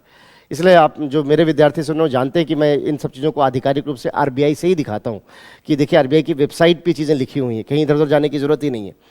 खैर, आपको अगर आप क्लास में रहेंगे तो मैंने आपको आरबीआई का लिंक दिखाया होगा कि देखिए कोऑपरेटिव्स के बारे में आरबीआई ये कहता है। तो राज्य सरकारों द्वारा स्थापित जो स्थानीय मंडल हैं, दरअसल होता क्या है, स्थिति यह है कि कोऑपरेटिव जो शहरी कोऑपरेटिव है, आप, हालांकि शहरी कोई आधिकारिक शब्द नहीं, उनको प्राथमिक कोऑपरेटिव कहा जाता था, प्राइमरी, लेकिन शब्द आगे चल के शहरी हो गया तो प्राइमरी अर्बन कोऑपरेटिव बोलते हैं उसको। तो प्राइमरी अर्बन कोऑपरेटिव जो है वो दो तरीके का हो सकता है, या तो वो एक राज्य में ही काम करता हो या एक से अधिक राज्य में काम करता हो। अगर वो एक राज्य में काम करता है तो राज्य सरकार के अंतर्गत आएगा, एक से अधिक राज्य में काम करता है तो केंद्र सरकार के अंतर्गत आएगा। केंद्र सरकार और राज्य सरकार की बात रही। अब इसके लिए आरबीआई क्या करती है, जो भी नीति इत्यादि बनानी है, जो बैंकिंग संबंधी चीज़ें हैं वो तो आरबीआई रेगुलेट करती है, और जो बाकी चीज़ें हैं वो या तो राज्य करेगी अगर वो एक ही राज्य में है, और अगर एक से अधिक राज्य में है तो उसके लिए एक अलग से कानून बना हुआ है जिसको बोलते हैं मल्टी सोसाइटी कोऑपरेटिव एक्ट 2002, जो इसको बनाता है। अभी जो है प्रावधान ये है कि जो, अब जाहिर सी बात है बहुत डिटेल में यहाँ नहीं जाऊँगा, लेकिन मोटा मोटा बात करूँ, प्रावधान ये है कि जो राज्य के कोऑपरेटिव्स हैं, उनके लिए आरबीआई के सहयोग से एक टास्क फोर्स बनाया जाता है। उसको आप बोलोगे state task force COB, STFCOB, मतलब कोऑपरेटिव बैंक्स के लिए स्टेट टास्क फोर्स। और ऐसे ही सेंट्रल गवर्नमेंट का बनता है जो एक से अधिक राज्यों में कोऑपरेटिव होते हैं। अब देखिए, ये तो बात रही एक सैद्धांतिक की हाँ क्या क्या हुआ था। मिनिस्ट्री ऑफ कॉरपोरेशन जब बना, जब सहकारिता मंत्रालय बना, तो संसद में बहुत विवाद हुआ एक बात को लेकर जो इससे जुड़ा हुआ था। तो पहली लाइन साफ साफ दिख रही वहां से, अगर आपने उस विवाद को भी सुना होता तो भी आप सवाल को जवाब दे पाते। वेस्ट बंगाल के एक सांसद ने एक प्रश्न उठाया था, नाम की आवश्यकता नहीं है। उन्होंने कहा था चूंकि समवर्ती सूची में ये तो भाई अलग आता था, सहकारिता केंद्र हस्तक्षेप कर रही है राज्य विषय में, इत्यादि इत्यादि। वहीं से स्पष्ट कर दिया गया था, बाकायदा स्पष्टीकरण आया था जो न्यूज़पेपर में भी आया था कि जो है इन सब मामलों में राज्य सरकार के सहयोग से एक आरबीआई टास्क फोर्स बनाती है, या केंद्र सरकार के मामले में केंद्र सरकार के सहयोग से एक टास्क फोर्स बनाएगी जो होगी केंद्र सरकार या राज्य सरकार की, और वो निर्देशित करेंगे। तो पहला स्टेटमेंट इस लिहाज से बिल्कुल गलत हो गया, क्योंकि स्थानीय मंडल नहीं बनते हैं। अगर आप देखें तो उनका पर्यवेक्षण विनियम जो किया जाता है वो आरबीआई द्वारा एक विशेष टास्क फोर्स बनाए जाते हैं, उसके अंतर्गत किया जाता है। तो पहला स्टेटमेंट गलत हो गया। कोई भी बैंक है तो जाहिर सी बात है वो इक्विटी शेयर जारी कर सकता है, ये तो बहुत स्टैंडर्ड बात है। दूसरा स्टेटमेंट, अगर आप बैंकिंग व्यवस्था के सिद्धांत को ठीक से समझ रहे हैं तो आप जानेंगे कि इक्विटी शेयर्स जारी किए जा सकते हैं, उनके पास अधिकार था कोऑपरेटिव बैंक्स के पास, तो वो उस लिहाज से दूसरा स्टेटमेंट सही हो गया। और तीसरा तो बिल्कुल ही मतलब इसी आधार पर तो कोऑपरेटिव बने हैं, चाहे शहरी कोऑपरेटिव हो चाहे ग्रामीण कोऑपरेटिव बैंक हो, वो बने ही इसी आधार पर हैं। यहाँ पर थोड़ा सा एक बात और भी है कि जो ग्रामीण कोऑपरेटिव बैंक होते हैं, आरबीआई एक्ट 1934 की धारा 35(6) के अंतर्गत ये स्पष्ट किया गया है। अब देखिए, आपको धाराएं याद नहीं रखनी होती, लेकिन चूंकि मैं बोल रहा हूँ एक शिक्षक की हैसियत से तो मुझे बताना होगा। उस धारा में बड़ा स्पष्ट रूप से कहा गया है कि जो ग्रामीण कोऑपरेटिव होंगे उनकी निगरानी की जिम्मेदारी नाबार्ड को दी जाएगी। आरबीआई इस जिम्मेदारी को नाबार्ड को हस्तांतरित करता है, मतलब अंततः आरबीआई के पास ही, लेकिन उन्होंने काम नाबार्ड को दिया हुआ है। तो इस तरीके से तीसरा स्टेटमेंट तो बिल्कुल, जब भी आप कोऑपरेटिव की बात करते हो, आपने नोट्स में देखा होगा, अपने विजन के नोट्स में या क्लासेस में भी आपने देखा कि कोऑपरेटिव की बात ही की जाती है कि 1966 में एक्ट बना था और उसके हिसाब से 1949 वाले एक्ट में संशोधन किया गया था। तो तीसरा स्टेटमेंट तो बिल्कुल ही बेसिक स्टेटमेंट था जो आपको पता होना चाहिए था कोऑपरेटिव के बारे में। अगर तीसरा स्टेटमेंट आपको नहीं पता था एग्जाम में, तो इसका मतलब कहीं ना कहीं आपकी इस विषय में कोऑपरेटिव को लेकर आपकी समझ फिर विकसित नहीं हुई थी। उसको दोबारा से आपको जहां भी कमी उसको सुधारने की जरूरत थी। तो तीसरा तो बिल्कुल सही था। तो अब लेकिन फिर वही बात थी कि हम तीसरे से एलिमिनेट नहीं कर सकते थे, बहुत एलिमिनेट नहीं कर सकते थे, क्योंकि 3 जगहों पे 3 दिया हुआ था। तीसरा, आप देख रहे हैं क्वेश्चंस बनाते, आपको मैं यहाँ पर एक चीज़ जरूर बताऊंगा, पर मैं बहुत उससे आगे नहीं जा सकता, वो अनइथिकल हो जाएगा। ये जो ऑप्शंस बनते हैं ऐसे रैंडम नहीं बन जाते हैं, इसके पीछे एक एल्गोरिथम होता है, बाकायदा एक प्रोग्राम होता है जिसको इस्तेमाल किया जाता है ताकि बिल्कुल सटीक बने और हम देख पाएँ कि क्वेश्चन सरल, या जैसे इस स्टेटमेंट में किसी भी आदमी की जब अगर मुझे बेसिक जानकारी कोऑपरेटिव की चेक करनी है तो तीसरा स्टेटमेंट है, तो मैं चाहूँगा कि वो बिल्कुल ही जाने, बाकी पे देखते हैं कि उनको कितनी समझ है। तो जो है इस लिहाज से अगर आप देखें तो स्टेटमेंट जो है वो दूसरा तीसरा सही है, पहला गलत है, तो आंसर हुआ इसका बी। तो दूसरा और तीसरा इसका सही हुआ। आई होप आपको स्पष्ट रहा। फटाफट चलते हैं अगले क्वेश्चन की तरफ। भारतीय सरकारी बॉन्ड प्रतिफल निम्नलिखित में से किसके द्वारा प्रभावित होते हैं? देखिए ये भी एक बड़ी अविस्मरण मतलब जिसको बोलते हैं अभूतपूर्व घटना थी, और मैं फिर कहूँगा, मुझे ठीक ठीक याद है चूंकि मैंने ही डिस्कशन किया था। PT 365 की दूसरी खेप जो आई थी उसमें हम लोगों ने बात की थी ऑपरेशन ट्विस्ट की, और तब मैंने आपको रेखांकित भी किया था कि देखिए ये एक अद्वितीय घटना रही है अभी तक की, तो आप जरा इस पर नज़र रखिएगा, कुछ ना कुछ ज़रूर आ सकता है इससे। क्या हुआ था, घटना क्या हुई थी कि RBI ने अपने ही 10 साल की प्रतिभूतियों को बेचकर को खरीद कर वापस नई 5 वर्ष की प्रतिभूतियां जारी की थी। अब उस पर बहुत डिटेल में यहाँ नहीं जाएंगे, प्रतिभूतियां क्या और वो सब आप समझते हैं। तो बॉन्ड यील्ड का मतलब होता है कि जो कोई भी सिक्योरिटी जारी की गई, प्रतिभूति जारी की गई, उसकी द्वितीयक बाजार में क्या स्थिति बन रही है। अगर बॉन्ड यील्ड बढ़ रहा है तो इसका मतलब द्वितीयक बाजार में उसकी शाख गिर रही है, उसकी कीमत गिर रही है। वो चिंता का विषय होता है जिसने भी इस प्रतिभूति जारी की होती है। RBI के साथ भी था। क्या कारण थे उसके? एक बड़ा कारण था क्योंकि अमेरिका ने अपने ब्याज दर परिवर्तित कर दिए थे। अमेरिका जब भी ब्याज दर परिवर्तित करता है उसका प्रतिफल पूरी दुनिया की बॉन्ड यील्ड पे पड़ता है। दूसरा ये है कि जो है आपने अगर ऑपरेशन ट्विस्ट को पढ़ा था तो आप जानते हो कि RBI ने क्या किया, कार्यवाही की थी ताकि जो है इससे बचा जा सके। और अगर आप देखें तो जो भी मुद्रास्फीति की दर होती है, जो शॉर्ट टर्म जो ट्रेजरी बिल और इस सब के जो ब्याज दर होते हैं, या और बाकी जो शॉर्ट टर्म इंटरेस्ट रेट होते हैं, वो भी डिसाइड करते हैं कि बॉन्ड यील्ड कैसा होगा। तो ये क्वेश्चन एक सैद्धांतिक, जब भी आप अपनी क्लास पढ़ते हो तो रूटीन में पढ़ते हो, वही बात है कि रूटीन में आप पढ़ते हो बॉन्ड यील्ड क्या होता है, उससे क्या क्या वेरिएबल्स होते हैं। इसमें 3 बड़े वेरिएबल कहे जाते हैं। एक वेरिएबल होता है इंटरेस्ट रेट, की इंटरेस्ट रेट या ब्याज दर की क्या स्थिति है राष्ट्रीय अंतर्राष्ट्रीय स्तर पर। दूसरा वेरिएबल कहा जाता है कि समयावधि कितनी है। इसके लिए एक बल्कि मैं थोड़ा सा अगर आपको बताऊं, मुझे ठीक ठीक याद आता है क्योंकि विमर्श मैंने वो किया था कि इसकी गणना की जाती है। एक उसके लिए मैकॉले ड्यूरेशन होता है, एक उसको बोला था मैकॉले ड्यूरेशन, और बाद में उसको परिवर्तित करके मॉडिफाइड मैकॉले ड्यूरेशन। ये सब इन्फॉर्मेशन आप अगर चाहें तो RBI की वेबसाइट पे जाएंगे, FAQ डालेंगे, FAQ RBI, तो आपको वहाँ मिल जाएगा। तो मैकॉले जो है वो बताता है कि अगर लंबी समय के लिए प्रतिभूति जारी होती है तो लोगों का उसमें जो है रुझान कम हो जाता है। तो क्वेश्चन सीधा सीधा था। अगर आपने ऑपरेशन ट्विस्ट पढ़ा होता तो भी आप जवाब दे पाते। अगर आपने ऑपरेशन ट्विस्ट नहीं पढ़ा होता और आप बेसिक बॉन्ड यील्ड के कंसेप्ट को समझते तो भी जवाब दे दो। आपने ध्यान दिया हर क्वेश्चन में आपको बात लागू हुई थी कि या तो आप बेसिक सब्जेक्ट बढ़िया से पढ़ रहे हैं या आपने करंट अफेयर्स ठीक से पढ़ा। और अगर आपने दोनों को मर्ज कर दिया तो मुझे बिल्कुल इसमें कोई ताज्जुब नहीं हुआ जब कुछ विद्यार्थियों ने कहा हाँ सर 14 में हम 11-12 क्वेश्चन पे बैठे हुए हैं सही, बाकी हमने 2 नहीं करा। तो वो समझ में आता है कि हाँ संभव था। और यही इकोनॉमिक्स की खास बात है क्योंकि इसमें रिलायबिलिटी है, इस टॉपिक में रिलायबिलिटी है। क्या पूछा जाना उसमें एक कहीं ना कहीं अनुमान, मैं नहीं कह रहा हूँ गेस, ये गेस नहीं है, ये एक रफ आइडिया कि भाई कहाँ कहाँ कौन कौन सी चीज़ें चल रही, क्या महत्वपूर्ण है, उस पर आधारित प्रश्न होते हैं। तो इस लिहाज से अगर आप देखें तो तीनों ही स्टेटमेंट सही था और इसलिए आंसर इसका डी हुआ। बॉन्ड यील्ड की परिकल्पना मैं यहाँ पर उन लिंक्स पे नहीं जा रहा, लेकिन जहाँ आवश्यकता पड़ रही है मैं आपको लिंक्स बताता चल रहा हूँ। आप जाएंगे FAQ RBI पे जाएंगे तो वहाँ पर आपको लिस्ट मिलेगा बॉन्ड्स का, वहाँ पे आप क्लिक करेंगे तो आपको पूरा डिटेल मिल जाएगा कि कैसे बॉन्ड यील्ड की गणना होती है, क्या फैक्टर्स काम करते हैं, इत्यादि इत्यादि। बल्कि वहीं पर आपको एक और चीज़ मिलेगी जो पहले उसी क्वेश्चन की बात कर लेते हैं फिर।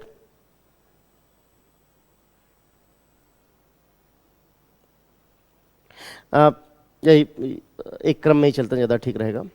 तो ये बात रही कि कैसे जो है बॉन्ड का प्रतिफल या बॉन्ड यील्ड किन चीज़ों से निर्धारित, तो इसका आंसर हुआ डी 1 2 3। आई होप ये स्पष्ट रहा। अगला प्रश्न जो है वो इस बात पर था, ये थोड़ा सा मैं इसको क्वेश्चन को कहूँगा कि थोड़ा डिफिकल्ट क्वेश्चन था क्योंकि सामान्य बातों में, सामान्य कम्युनिकेशन में शायद इस तरह की खबरें नहीं आती। मुझे बिल्कुल ठीक ठीक याद आता है कि मैंने इकोनॉमिक टाइम्स में इसके बारे में खबर पढ़ी थी और पूरा विमर्श था। ऐसे में ये सवाल डिफ़िकल्ट था, और जब बहुत डिफ़िकल्ट सवाल है, लगे आपको कि कन्फ्यूजन बन रहा है, तो उस सवाल को कभी कभी छोड़ भी देना चाहिए, इसमें कोई गड़बड़ नहीं है। हर बॉल को इसलिए मैंने बताया कि 14-15 क्वेश्चन में से आपका उद्देश्य होना चाहिए 12-13 क्वेश्चन ठीक होना, और एक दो छूट जाए कोई बात नहीं, अनावश्यक उस पर रिस्क मत लीजिएगा। अब ये क्वेश्चन मेरे ख्याल से आपको तभी करना चाहिए था जब इसके बारे में आपको पूरी जानकारी होती, नहीं तो जिस तरह से क्वेश्चन डिज़ाइन किया गया था उसके गलत होने की संभावना ज़्यादा थी। थोड़ा सा पृष्ठभूमि में बता दूं फौरी तौर पर, क्योंकि आप बहुत देर से सुन रहे हैं तो मैं भी नहीं चाहूँगा कि आपको बहुत ज़्यादा मैं स्ट्रेच करूं, बट एक घटना हुई थी 2009 में। 2009 में एक स्पष्टीकरण मांगा गया था कि भाई अगर एफसीसीबी है, जिसको आप बोलते हो विदेशी मुद्रा परिवर्तनीय बॉन्ड या फॉरेन करेंसी कन्वर्टेबल बॉन्ड्स, एफसीसीबी जो है, या डिपॉजिटरी प्राप्तियां जिनको डीआर बोलते हैं, इसमें एडीआर है, जीडीआर है, इंडिया का भी एचडीआर है, तो इनको डिपॉजिटरी प्राप्तियां कहा जाता है। तो 2009 में, बल्कि आप गूगल करेंगे तो आपको मिलेगा वो, 2009 में ये स्पष्ट किया गया था कि जो है ये डिपॉजिटरी प्राप्तियां, इनको एफडीआई नहीं कहा जाए, ऐसा स्पष्टीकरण 2009 में आया था। तो बात खत्म हो गई। फिर 2016 में जब एफडीआई की नई नीति बनी, उसमें ऐसा स्थिति बनी कि इनको जो है एफडीआई के अंदर रखा जाए। अभी पिछले साल क्या हुआ था, 2020 में फिक्की ने इस पे एक स्पष्टीकरण मांगा था कि थोड़ा कंफ्यूजन की स्थिति बन रही है कि इसको एफडीआई रखा जाएगा या नहीं रखा जाएगा, इसका लोकस स्टैंडाई जिसको बोलते हैं कि इसकी वस्तुस्थिति क्या है, उसको थोड़ा स्पष्ट करें, ऐसा फिक्की ने रिक्वेस्ट किया था, क्योंकि कुछ चीज़ों पे लेके कंफ्यूजन की स्थिति बन रही थी। तो जब ये रिक्वेस्ट किया गया तो सरकार की तरफ से, वित्त मंत्रालय की तरफ से स्पष्टीकरण आया। वित्त मंत्रालय में एक डिपार्टमेंट है, डिपार्टमेंट ऑफ इकोनॉमिक अफेयर, उसने एक स्पष्टीकरण दिया कि नहीं, कोई भी ऐसी चीज़ जो इक्विटी में कन्वर्ट हो सकती हो, कोई भी ऐसी चीज़ जो इक्विटी में कन्वर्ट हो सकती हो, उसको एफडीआई माना जाएगा, एफडीआई पॉलिसी के अंतर्गत। दूसरी बात ये कि अगर कोई भी चीज़ कभी भी एफडीआई रही है और उसके बाद वो किसी और चीज़ में परिवर्तित हो गई, तो भी उसको एफडीआई ही कहा जाएगा। ये स्पष्टीकरण था। अब जाहिर सी बात है, जब स्पष्टीकरण आया तो विपक्ष ने इसके विरोध में बात कही, न्यूज़पेपर में इस पर बातें आई कि सरकार इस तरह से अपने एफडीआई आंकड़े को बढ़ा के दिखा रही है, इत्यादि इत्यादि, तो काफ़ी चर्चित रहा वो बात। लेकिन मैं मानता हूँ कि ये रूटीन डिस्कशन में नहीं था, इसलिए मैं इस क्वेश्चन को डिफिकल्ट मानूंगा। अगर इकोनॉमिक्स में आप मुझसे पूछेंगे एक क्वेश्चन जो डिफिकल्ट था, तो मैं इसको कहूँगा। और डिफिकल्ट इसलिए क्योंकि ये उम्मीद करना कि आप इस तरह के स्पेसिफिक, ये शायद फिर शिक्षक का काम हो जाता है कि आप इस तरह की जो है स्पेशल न्यूज़ को पढ़ें। हालांकि कुछ एक न्यूज़पेपर्स ने जरूर इसके बारे में, जैसे इंडियन एक्सप्रेस ने इसके बारे में थोड़ा सा कहा था, उन्होंने एक आर्टिकल निकाला था। इंडियन एक्सप्रेस में एक आर्टिकल होता है एफडीआई, मतलब सिंपली पुट और एक्सप्लेन्ड करके, उसमें उन्होंने इसके बारे में जानकारी दी थी कि हाँ भाई पूरा विवाद क्या है और उस विवाद में क्या क्या स्थिति बन रही है। तो उस लिहाज से अगर आप देखें तो क्वेश्चन ऐसा लग रहा है सीधा सीधा उन्होंने उसी डिबेट को उठाया है, और ऐसे लिहाज से पहली 3 की बातें जो है वो सही हैं। पहली 3 बातें बिल्कुल सही हैं कि जो है ये सब एफडीआई के अंतर्गत आएगा। जब आप निवेश की बात करते हो तो उसका वर्गीकरण कहता है एफडीआई, एफआईआई और इसके अलावा जो है ऋण इत्यादि, तो उसके तमाम घटक होते हैं। जो भी आपका भुगतान संतुलन का खाता होता है, 2 खाते होते हैं, एक पूंजी खाता होता है, एक चालू खाता होता है।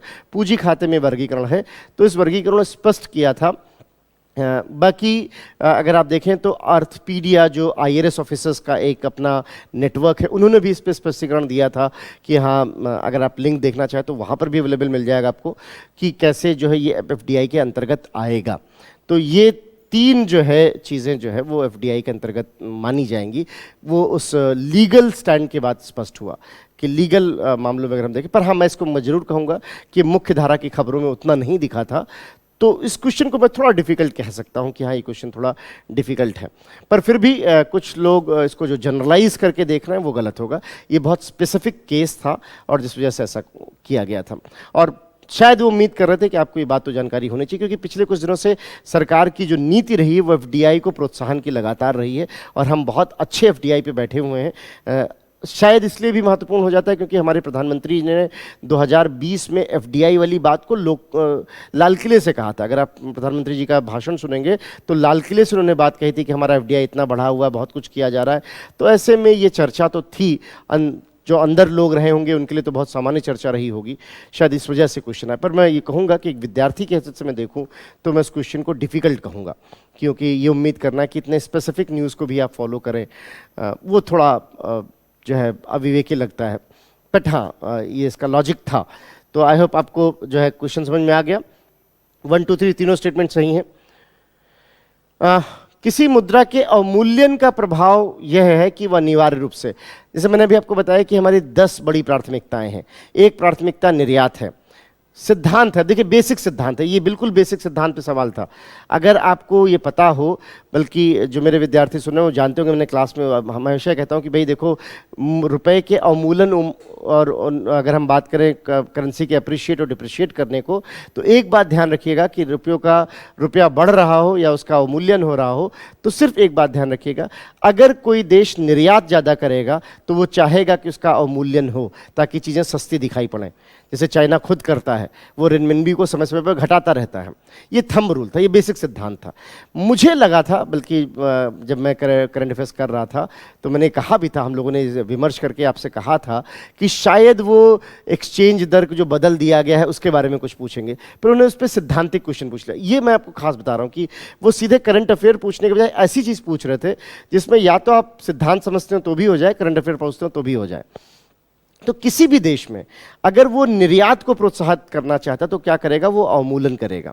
भारत में इसी क्रम में पिछले कुछ दिनों में फॉरेक्स को होल्ड किया आरबीआई ने, ताकि हम चाहते थे कि थोड़ा अवमूलन का जो ट्रेंड बना हुआ वो बना रहे भारत में, ताकि हम निर्यात को प्रोत्साहन दे पाए। ये भारत में दूसरी दफ़े दिखाई पड़ा, पहले दिखाई पड़ा था 1966 में जब हमने जानबूझ के अवमूलन किया था। इस बार हमने अवमूलन जानबूझ के तो नहीं किया, पर उसको होने दिया था ताकि हम निर्यात को प्रोत्साहन कर पाए, और इसलिए फिर आरबीआई ने अतिरिक्त डॉलर भी खरीदे थे। और इसलिए अमेरिका ने हमें एक वॉच लिस्ट होती है उनकी, उसके अंतर्गत कहा था कि भाई जरा इन पे नज़र रखनी होगी कि भाई इतना डॉलर क्यों खरीद रहे हैं, क्या चल रहा है, क्यों। तो हमने स्पष्ट कर दिया था कि भाई हम ऐसा इसलिए कर रहे हैं ताकि हम अपने यहाँ पे जो हमारा निर्यात है उसको प्रोत्साहित कर पाए। तो सवाल देखिए बड़ा स्पष्ट है कि किसी भी देश में अगर मुद्रा का अवमूलन होगा तो अनिवार्य रूप से क्या प्रभाव होगा, विदेशी बाजार में घरेलू निर्यात की प्रतिस्पर्धा बढ़ जाएगी। चाइना का उदाहरण इंडिया ने जो किया, अब ये सैद्धांतिक रूप से था, हर क्लास में आप जब भी इसकी बात करते हो चाइना का उदाहरण देते थे कि भाई यहाँ देखिए अवमूलन वो जानबूझ के कर रहे हैं। घरेलू मुद्रा के विदेशी मूल्य को बढ़ाएगा, ये तो बिल्कुल ही नहीं होगा, जाहिर सी बात है विदेशी मूल्य कम हो जाएगा। और व्यापार संतुलन में सुधार लाएगा। व्यापार संतुलन सिर्फ इससे निर्धारित नहीं होता, वो ओवरऑल कितना निर्यात आयात होता है। तो बहुत बेसिक क्वेश्चन हो गया कि नहीं। अगर आपको व्यापार संतुलन के घटक पता तो आप जानते हो कि व्यापार संतुलन सिर्फ मुद्रा से निर्धारित नहीं हो रहा है, तो तीसरा तो नहीं है। घरेलू मुद्रा के विदेशी मूल्य को बढ़ाता है, तो वो तो बिल्कुल ही उल्टा हो गया, तो दूसरा तो बिल्कुल ही नहीं है। तो बचा क्या, अब केवल एक, और वैसे भी केवल एक अपेरेंटली, क्योंकि अनिवार्य रूप से कह रहा है। तीसरी बात हो सकता है लेकिन अनिवार्य घटना नहीं है। तो क्वेश्चन कह रहा अनिवार्य रूप से क्या होगा, और ये बिल्कुल सरल बनाने की एक प्रक्रिया है कि अनिवार्य रूप से, ताकि आप वो बेसिक सिद्धांत जानते हैं कि नहीं, कि कोई भी देश अपनी करेंसी का अवमूलन क्यों करता है, चाइना क्यों कर रहा है, इंडिया ने 1966 में क्यों किया था, आरबीआई का अभी हाल फिलहाल में पिछले 6 महीने में वैसा रुख क्यों है। तो ये एक बहुत बेसिक। एक खास बात आपने नोटिस करी, अगर आपको बेसिक्स क्लियर नहीं है, जैसे कई लोग सोचते हैं कि अरे हाँ फटाफट न्यूज़ पढ़ लेंगे, ये कर लेंगे, देख लेंगे, बेसिक्स पे काम करिए। अगर आपको बेसिक्स क्लियर नहीं है तो आप फिर कंफ्यूज होंगे वहाँ पर कि अरे ये भी हो सकता है, ये भी हो सकता है। अगर आपको बेसिक्स स्पष्ट है तो आपको पता होता है कि हाँ भाई पहला तो निसंदेह सही है, इसमें तो कहीं कोई गड़बड़ है ही नहीं। तो सी और डी तो बिल्कुल गया, इसमें बिल्कुल कहीं कोई संदेह बनता ही नहीं। एग्जाम्पल दो बड़े बड़े सामने हैं, रेनमिनबी चाइना, और उधर जो है इवन ताइवान ने भी किया है इस काम को, वियतनाम के ऊपर भी आरोप लगे हैं, प्लस इंडिया ने 1966 में किया ही था। तो पहला तो बिल्कुल सही है। अब दूसरा बिल्कुल गलत है, क्योंकि बिल्कुल उल्टा हो गया, घरेलू मुद्रा की वैल्यू अंतर्राष्ट्रीय बाजार में कम हो जाएगी। तो तीसरा जो है इसमें डेफिनेटली जो है, अब जब दूसरा गलत है तो दूसरा नहीं होना है। पहला बिल्कुल सही है तो सी नहीं होगा, डी नहीं होगा।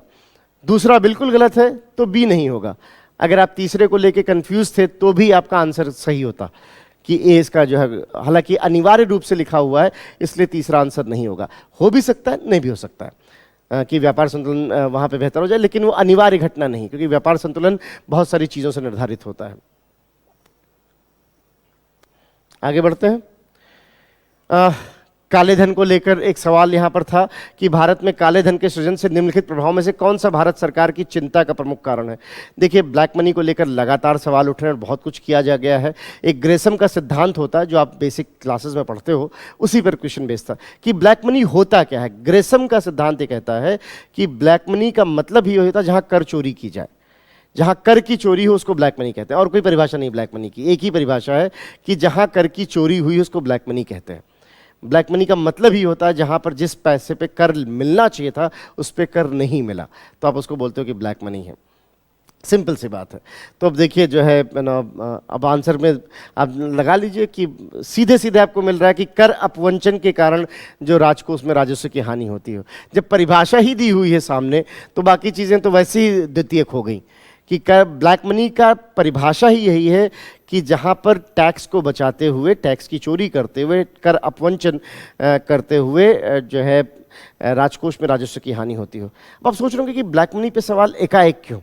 इसका भी तर्क था और मैंने हालांकि क्लासेस में जब हम PT 365 की बात कर रहे थे तो जो विद्यार्थी मुझे पहले सुन चुके हैं, जब हम लोग जब उसकी चर्चाएं कर रहे थे तो मैं आपको बताया भी था कि देखिए इक्वलाइजेशन लेवी को लेकर कुछ हुआ है। और अगर आपको ध्यान आ रहा हो तो जो तीसरी खेप उसमें मैंने आपको बताया था कि एक ग्लोबल टैक्स आ गया है, जून की खबर थी वो, कि एक ग्लोबल टैक्स आ गया है कि पूरे विश्व में अब 15% न्यूनतम कॉरपोरेशन टैक्स होगा, निगम कर 15% न्यूनतम होगा। वो एक बहुत बड़ा डेवलपमेंट था ब्लैक मनी को कहे, ताकि जो कर अपवंचन हो रहे हैं उसको रोका जा सके। तो इससे चर्चा में तो था ही, और हालांकि ये करंट अफेयर क्वेश्चन में इसको नहीं कहूँगा, ये क्वेश्चन सीधा सीधा बेसिक एक कंसेप्ट था कि ब्लैक मनी आप जानते हो कि नहीं जानते हो। तो जब भी आप ब्लैक मनी के बारे में पढ़ते हो तो उसकी परिभाषा ही यही है कि जहाँ टैक्स की चोरी करते हुए राजस्व को नुकसान होता हो उसको आप ब्लैक मनी कहते हो। तो जब परिभाषा ही सामने दी हुई तो बाकी चीज़ें तो द्वितीयक हो गई। हालांकि बाकी चीज़ें उसके आउटकम है कि ब्लैक मनी की वजह से ये हो सकता है, लेकिन ब्लैक मनी के किस वजह से चिंता का विषय, क्योंकि राजस्व की हानि हो रही है और यही उसका मुख्य कारण भी है। तो इसमें आंसर सीधे सीधे डी हुआ। इसमें तो कुछ खैर बहुत बताने लायक है भी नहीं, सीधा सीधा क्वेश्चन था कि ब्लैक मनी क्या होती है और उससे क्या, तो सबसे बड़ी जो चिंता है वो किस बात की है कि राजकोष में राजस्व की हानि होगी। आगे बढ़ते हैं। निम्न में से कौन सा अपने प्रभाव में सर्वाधिक मुद्रास्फीति कारक हो सकता है।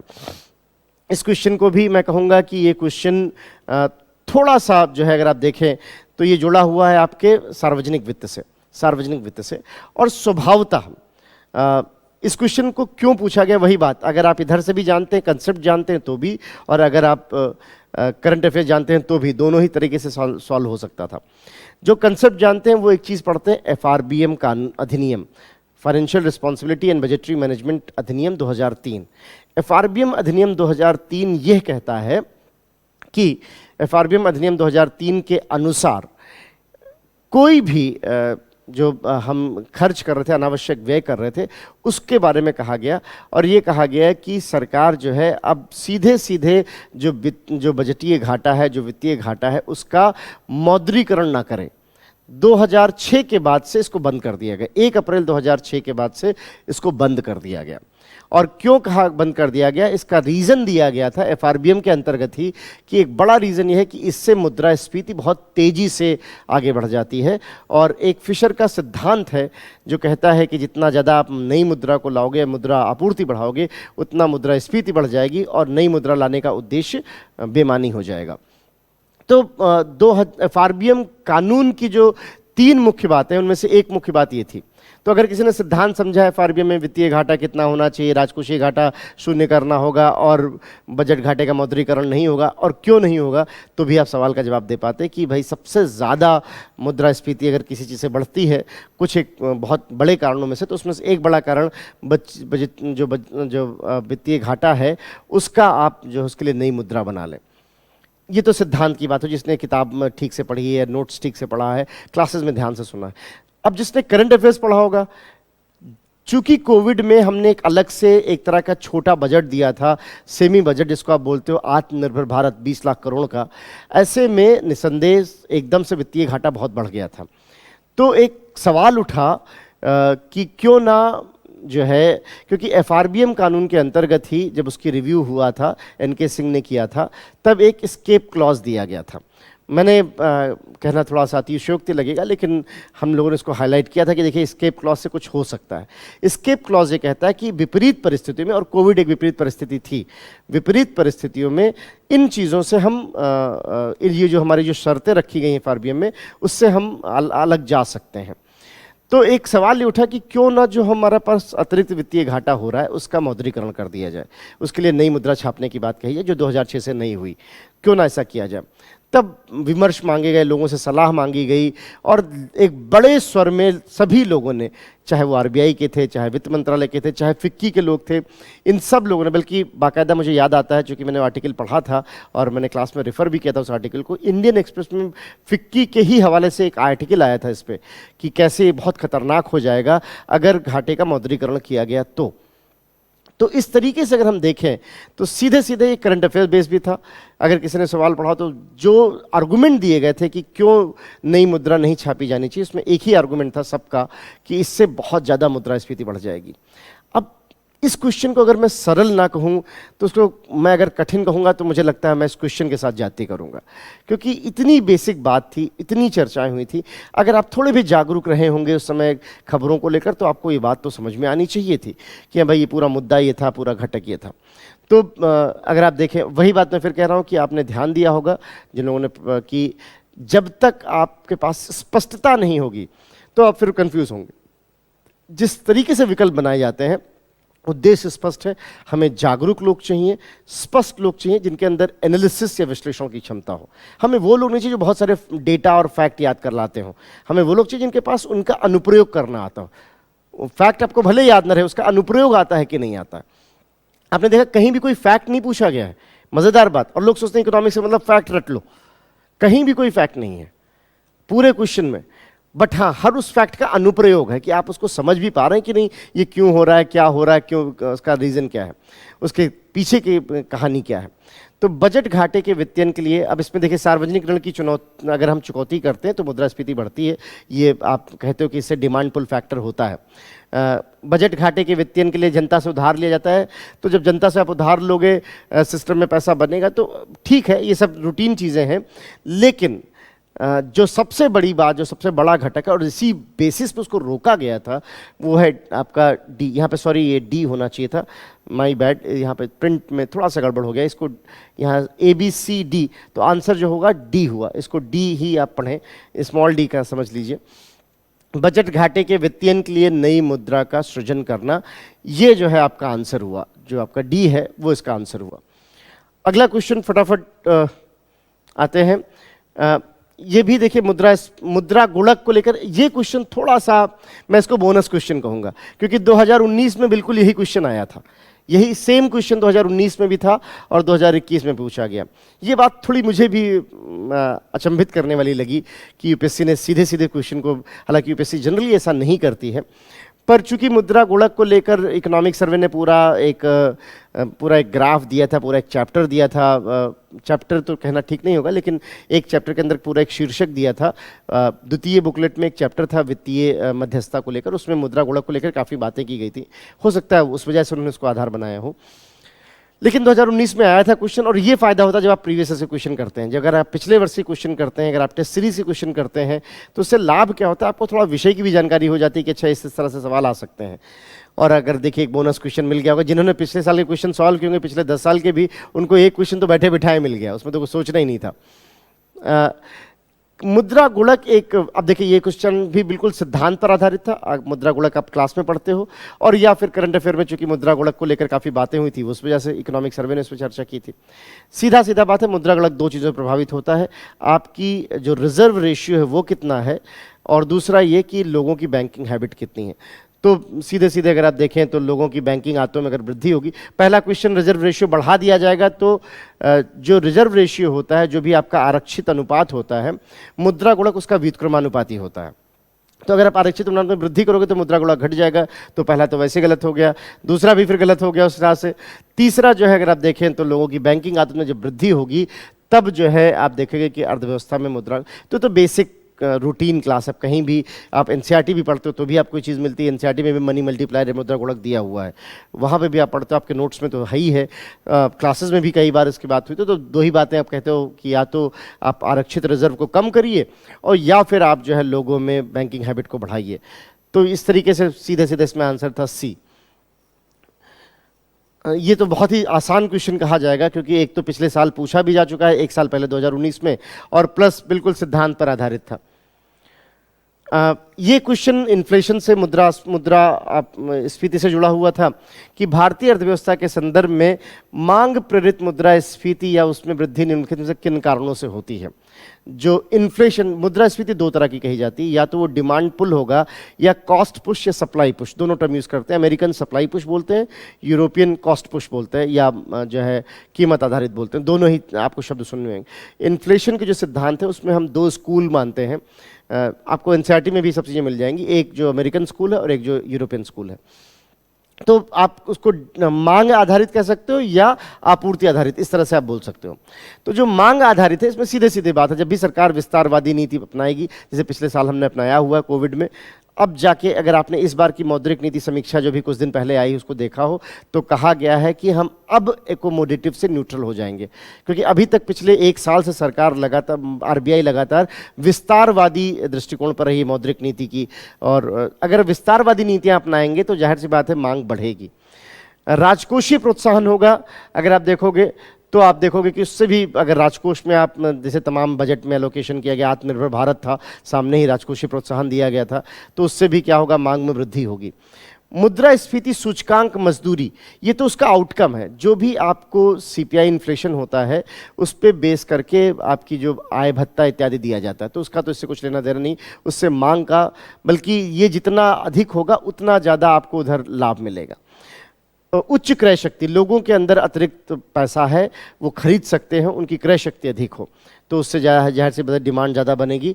हालांकि इस क्वेश्चन में जो फोर्थ पॉइंट है, कुछ एक विश्लेषण करने वालों ने, अगर ऑनलाइन आप चूंकि हो सकता है कुछ और जगहों पे भी सुने या सुना होगा, कुछ एक विश्लेषण करने वालों ने अगर इसको जोड़ के देखा है पीपीपी वाली घटना से तो भी गलत नहीं, पर मुझे नहीं लगता कि वो इतनी दूर जाने की वहाँ ज़रूरत थी, क्योंकि किसी भी देश में जब हमारी अर्थव्यवस्था पीपीपी के मामले में भी बहुत सुदृढ़ है, तीसरी अर्थव्यवस्था है, तो जब भी किसी, चूंकि पीपीपी में हम तीसरी अर्थव्यवस्था थे, तो कई सारे विदेशी कंपनियां जो है वो इंडिया में आ रही हैं। आपने देखा एलन मस्क आ गए, तमाम लोग आ रहे हैं, क्योंकि उनको दिख रहा है कि इंडिया में डिमांड क्रिएट हो रही है। तो अगर किसी भी विश्लेषण ने, किसी शिक्षक ने अगर इस चीज़ से भी जोड़ा होगा तो मैं पूरे सम्मान के साथ कहता हूं कि वो बिल्कुल सही है, वो भी एक एक्सप्लेनेशन है, कहा जा सकता है। और ये भी एक एक्सप्लेनेशन है कि स्वभावता, थ्योरेटिकल भी जब हम लिस्ट बनाते हैं कि किन किन चीज़ों से इन्फ्लेशन बढ़ता है, उसमें 3-4 मोटी मोटी बातें कही जाती हैं। उसमें सबसे पहला होता है कि सरकार की विस्तारवादी नीतियाँ हों, सरकार ने जो है लोगों को किसी भी तरीके से, अगर लोगों के पास पैसा पहुँच रहा है तो जो है वहाँ पर आप देखोगे मुद्रास्फीति में वृद्धि होगी। तो विस्तारवादी नीतियाँ हैं, राजकोषीय प्रोत्साहन है, उच्च क्रय शक्ति है, ये सब चीज़ें जो है क्या है, ये मुद्रा मांग को क्रेडिट करती हैं। जबकि ब्याज दर बढ़ जाएगी तो लोग पैसा जो है निवेश कर देंगे और उनके पास अतिरिक्त पैसा नहीं रहेगा, तो मांग कम होनी शुरू हो जाती है। जाहिर सी बात है पांचवा तो नहीं है। वही बात मैं फिर कह रहा हूं कि पूरे क्वेश्चन में अगर आपको ये कंसेप्ट क्लियर होता कि पांचवा तो नहीं है किसी भी सूरत में, क्योंकि ये तो बिल्कुल ही उल्टा है। बल्कि आप क्लास में पढ़ते हो कि जो मुद्रास्फीति बढ़ जाती है तो उसको रोकने के लिए क्या करती है सरकार क्या करती है, प्रतिभूतियां जारी कर देती है। पढ़ा है, ज़्यादा ब्याज दर वाली प्रतिभूतियां जारी कर दी जाती हैं। तो पांचवा तो कतई नहीं हो सकता किसी भी सूरत में। बाकी भूल जाइए, आंसर देखिए, बी सी डी नहीं है। यह होता है जब हम क्वेश्चन को सरल बनाना चाहते हैं, तो आपको बाकी कुछ नहीं, अगर आपका कंसेप्ट स्पष्ट था कि यहां पांचवा तो बिल्कुल नहीं है, किसी भी सूरत में नहीं। ऐसा लगता है इस क्वेश्चन में, जब भी इसको, जाहिर सी बात है क्वेश्चन एक बार में तो नहीं बनता होगा, कुछ लोग बनाते होंगे, फिर एक बड़ी टीम उसको बैठ के सोचती होगी, नहीं तो जनरली वो 5 स्टेटमेंट नहीं देते हैं। ये 5वां स्टेटमेंट जोड़ने का मतलब ये था कि इस क्वेश्चन को थोड़ा सरल किया जाए। और आप देखें कि सब में 5वां है, मतलब अगर आपको ये स्पष्ट हो कि हाँ ये तो बाकायदा सिद्धांत है कि जब भी सरकार को मुद्रास्फीति मांग बढ़ानी होगी, मुद्रास्फीति बढ़ानी होगी, तो वो प्रतिभूतियां खरीदेगी, जैसे पिछले 1 साल में सरकार ने खूब किया है, जिसको आप जी साहब बोल रहे हो। और जब भी उसको मांग घटानी होती है सिस्टम में, तो प्रतिभूतियां बेचती है। तो जाहिर सी बात है ब्याज दर अगर वो बढ़ाएगी तब तो मांग कम हो जानी शुरू हो जाएगी। तो पांचवा तो बिल्कुल नहीं हो सकता। अगर पांचवा बिल्कुल नहीं हो सकता तो आप देख लीजिए, ये तर्क है, इस तर्क को मैं मानता हूं कि भाई देखिए कुछ एक चीज दी हुई थी जो बिल्कुल ही नहीं हो सकती, बिल्कुल सिद्धांतिक थी। अब ये जब आप सिद्धांत स्पष्ट होता तब आप समझ पाते हो इसको सैद्धांतिक रूप से कि हाँ भाई ये जो है। फिर वही बात है कि कोई अब आपको ये कहे कि अगर एक आंसर 2 या 3 बार है तो पक्का होगा, ज़्यादा संभावना होगा, ऐसा कुछ नहीं है। आप देख पा रहे हो, डिपेंड करता है कि क्वेश्चन का नेचर कैसा था। तो और वो कोई तुक्का की बात नहीं है। तुक्का लगाने के लिए हम सब भी, यहाँ तक कि छोटी सी मैं एक बात बताऊं, आप अंदाज़ा लग पा, विशेषकर जो लोग बाकी चीज़ों में सुन रहे हैं, ये ध्यान भी दिया जाता है कुछ एक राज्यों में, मैं यूपीएससी के बारे में तो नहीं बोलूँगा, पर कुछ एक राज्यों ने यहाँ तक भी प्रयास किया कि अगल बगल, चूँकि हम जानते हैं कि एग्जामिनेशन सेंटर में लोग अगल बगल बैठते हैं और वो नकल कर सकते हैं, तो उनके ABCD विकल्प भी बदल दिए जाते हैं कुछ राज्यों में। तो ऐसा नहीं है, हम भी कोशिश कर रहे हैं, हमसे मतलब यहाँ जो एग्ज़ाम ले रहे हैं, मैं उनके बिहाफ पे अगर बोलूँ तो वो भी पूरी कोशिश कर रहे हैं, हम कहना ठीक नहीं, वो भी पूरी कोशिश कर रहे हैं कि जो भी सही विद्यार्थी है उसको अंदर आने दिया जाए, और जो भी इस तरह के चीज़ों में हो उनसे जाहिर सी बात है उनसे दूरी बनाई जाए। तो छोटे छोटे चीज़ों पर ध्यान दिया जाता है। ऐसे में ये कोई अगर आपको इस तरह के सिद्धांत दे रहा है कि हाँ ये कर लेने से ठीक हो जाएगा, मेरे ख्याल से, बाकी आपका अपना विवेक है, हो सकता है कि वो सही भी हो, मैं दावा नहीं कर सकता, मैं भी वही गलती नहीं करना चाहता जिसके विरुद्ध मैं बोल रहा हूँ। लेकिन हाँ, तर्क मानिए लोगों का, वो ज़्यादा ठीक रहता है। तो अगर आप देखें टेक्निकली तो इस लिहाज से जो आपका स्टेटमेंट है, पहला बिल्कुल सही, दूसरा बिल्कुल सही, चौथा बिल्कुल सही, वो सब ना भी याद आ रहा हो, कन्फ्यूजन हो रहा हो, तो पांचवा तो बिल्कुल नहीं है, दैट इज फॉर श्योर, और इस लिहाज से आंसर हुआ ए। आगे बढ़ते हैं। देखिए ये एक अभूतपूर्व घटना थी, और मैं फिर कहूँगा कि कुछ एक चीज़ें थी जिन पे मैंने ये कहा था कि इम्तिहान के एक दिन पहले ये ज़रूर देख लेना चीज़ों को, क्योंकि इस पे संभावना बहुत बनती है। RBI की वेबसाइट पे चीज़ें उपलब्ध थी, बाकायदा सभी न्यूज़पेपर ने इसको बताया भी था, और बहुत बड़ी घटना थी और बहुत दिनों से डिमांड चली आ रही है। दरअसल होता क्या था, जो सरकारी प्रतिभूतियां RBI बेचती खरीदती थी प्राथमिक बाजार में, वो पहले बड़ी पूंजी की 5 लाख 5 करोड़ से ज़्यादा वाले लोग ही खरीद सकते थे। बहुत दिनों से डिमांड चली आ रही थी कि हम जैसे छोटे निवेशक भी इसको खरीद सकते हैं कि नहीं, मैं और आप 10,000 20,000 रुपये में इसको खरीद सकते हैं कि नहीं। इससे फ़ायदा क्या होगा कि सरकारी प्रतिभूतियों की मार्केट भी बन जाएगी और छोटे निवेशकों को भी एक सेफ निवेश बनेगा, क्योंकि सरकार प्रतिभूतियाँ खरीदना एक सेफ निवेश या गिल्ट निवेश कहा जाता है इसको। गिल्ट का मतलब जो सेफ हो। तो कैसे करेंगे, इसके लिए उन्होंने क्या कहा, चूंकि इसको गिल्ट निवेश बोलते हैं तो इसलिए अकाउंट को नाम दिया गया रिटेल, मतलब फुटकर direct gilt account, RDG account. अब आप भी, मैं भी RBI की वेबसाइट पर जाके एक डीमेट अकाउंट के माध्यम से, डीमेट का मतलब जहाँ पे कोई चीज़ फिजिकल ना दी जा रही है उसको बोलते हैं डीमेटलाइज अकाउंट, डीमेट के माध्यम से RDG अकाउंट खोल सकते हैं। उसमें आपको अपना KYC देना होगा, पैन कार्ड देना होगा, एक OTP जनरेट होगा और आप अपना अकाउंट खोल लेंगे, और फिर उसके माध्यम से आप RBI की प्रतिभूतियाँ खरीद सकते हैं। सुन के नहीं लगा कि कितना महत्वपूर्ण डेवलपमेंट होगा? ऐसा कैसे हो सकता था कि वो मिस करते? कुछ चीज़ों को तो बिल्कुल तय होता कि ये तो आना ही आना है, क्योंकि बहुत बड़ी घटना थी। मतलब इतनी बड़ी चीज़ जो पिछले, मेरे ख्याल से जब से हमने थोड़ा आर्थिक सुधारों की बात 1970 से शुरू की है, तब से ये हो रहा था कि कुछ ना कुछ ऐसा होना चाहिए। और एक चूंकि कोविड में एक निर्णायक भूमिका भी निभाई कि हाँ भाई सरकार को भी बहुत सारा ऋण की ज़रूरत है, तो क्यों ना हम बाहर से ऋण लेने के बजाय अपने ही खुदरा निवेशकों को आगे लाएं, और अगर मैं हूँ, आप हैं, हम प्रतिभूतियाँ खरीदने लगे तो बहुत बड़ी मार्केट क्रिएट हो जाएगी। तो इसलिए RDG अकाउंट खोला गया। RDG अकाउंट कहाँ खरीद सकते हैं? उस प्लेटफॉर्म का नाम दिया गया जो है, जिसको आप बोलते हो एंडिसम OM। वो प्लेटफॉर्म, अगर आप वेबसाइट पे जाएंगे, एंडिसम OM डालेंगे RBI के, तो आपको दिख जाएगा प्लेटफॉर्म कैसे काम करता है, इत्यादि इत्यादि। तो एंडिसम OM सब न्यूज़पेपर में था, कोई भी ऐसा न्यूज़पेपर नहीं था जो भी आप हिंदी अंग्रेजी का न्यूज़पेपर पढ़ रहे थे जिसने इसकी जानकारी नहीं दी थी कि हाँ अब से ये हो गया है। तीसरी चीज़ जो थी वो थोड़ा सा ट्विस्ट था। यहाँ पर जिन्हें इन्फॉर्मेशन ध्यान से नहीं सुना होगा वो मिस कर गए होंगे। जो भी ये प्रतिभूतियाँ हैं, चूंकि डीमेट अकाउंट है, तो जाके मान लीजिए कि मैंने आपसे कुछ खरीदा और मैंने आपको कोई चीज़ दे दी, तब तो बात ठीक है। अगर मैंने आपको कोई चीज़ नहीं दी है तो कुछ तो तीसरा पक्ष होना जो सुनिश्चित करें कि भाई इन्होंने खरीदा, इन्होंने बेचा, उसको बोलते हैं क्लियरिंग हाउस। एक तीसरा पक्ष जो है उसको क्लियरिंग हाउस बोला जाता है। तो जैसे शेयर भी तो फिजिकल नहीं होता, वहाँ भी डीमेट अकाउंट होता है। तो वहाँ पे दो क्लियरिंग हाउस है, सीडीएसएल, एनडीएसएल। वी हैव वहाँ पे दो तरह के क्लियरिंग हाउसेस हैं। जो सीडीएसएल है वो बीएससी एनएससी के लिए हम काम करते हैं उस पर। यहाँ पे जो आरबीआई का क्लियरिंग हाउस है उसको बोलते हैं clearing corporation of India, CCI. मुझे ठीक ठीक याद है कि इसकी हमने चर्चा की थी, मेरे ख्याल से दूसरा खेप था पीडी 365 का, कि अब आरबीआई ने काम शुरू कर दिया। जो दूसरा खेप था उसमें इसकी चर्चा हुई थी, आपके पीडी 365 में वो था। तो अब देखिए, पहला क्वेश्चन आपको बिल्कुल याद आ गया, हाँ ये तो हमने सीधे सीधे पढ़ा था, डीमेट अकाउंट खोल के आप ऐसा कर सकते हो, रियल बॉन्ड में निवेश कर सकते हो। दूसरा, बातचीत से तय लेन देन, इसको बोलते हैं जो है एनडीएस, निगोशिएटेबल डीलिंग सिस्टम, मतलब आप कैसे खरीद बेच रहे हो। ऑर्डर मैचिंग, जो इस ओपन मार्केट सिस्टम है तो ऑर्डर मैचिंग की जाती है वहाँ पे, तो इसको बोलते हैं एनडीएसएम ऑर्डर मैचिंग। एनडीएसएम ओएम उस प्लेटफॉर्म का नाम है। तो ये दोनों बातें तो बिल्कुल सीधे सीधे करंट अफेयर था और बहुत महत्वपूर्ण न्यूज़ थी, तो आना तो था ही उसमें कुछ ना कुछ। तीसरा क्वेश्चन ट्विस्ट करके इन्होंने क्वेश्चन को थोड़ा डिफिकल्ट कर दिया। मैं कहूँगा इस क्वेश्चन को थोड़ा डिफिकल्ट कर दिया, क्योंकि ज़्यादातर लोगों को, अगर जिन्होंने स्टॉक मार्केट नहीं पढ़ा था या ध्यान नहीं दिया था, वो कंफ्यूज हो गए होंगे, क्योंकि सीडीएसएल है स्टॉक मार्केट में और यहाँ पर है सीसीआई। तो ये तीसरे स्टेटमेंट ने इस क्वेश्चन को थोड़ा मुश्किल बना दिया निसंदेह, क्योंकि कई लोगों को कन्फ्यूजन हो गया होगा कि क्या ये जो है तीसरा है या नहीं है। कई लोगों को लगा हुआ तीसरा स्टेटमेंट तो सही है, कुछ कुछ था ऐसा ही, तो वो फिर कंफ्यूज हो होंगे कि फिर इसमें गलत कौन सा है। तो मुझे लगता है ज़्यादातर लोग फिर सोच रहे होंगे कि या तो फिर 2 और 3 सही होंगे या कुछ इस तरह से, क्योंकि फिर आप चलने लगता ना दिमाग कि हाँ फिर पता नहीं प्राथमिक बाजार था, द्वितीयक बाजार था, वगैरह वगैरह। तीसरा स्टेटमेंट सीडीएसएल स्टॉक, तो टेक्निकली इस क्वेश्चन के माध्यम से उन्होंने आरबीआई के बारे में पूछ लिया और स्टॉक मार्केट के बारे में पूछ लिया एक सवाल, कि स्टॉक मार्केट का डीमैट सीडीएसएल के पास, उनको बोलते हैं डिपॉजिटरी पार्टिसिपेंट, डीपी। सीडीएसएल एक डीपी है, सीसीआई एक क्लियरिंग हाउस है।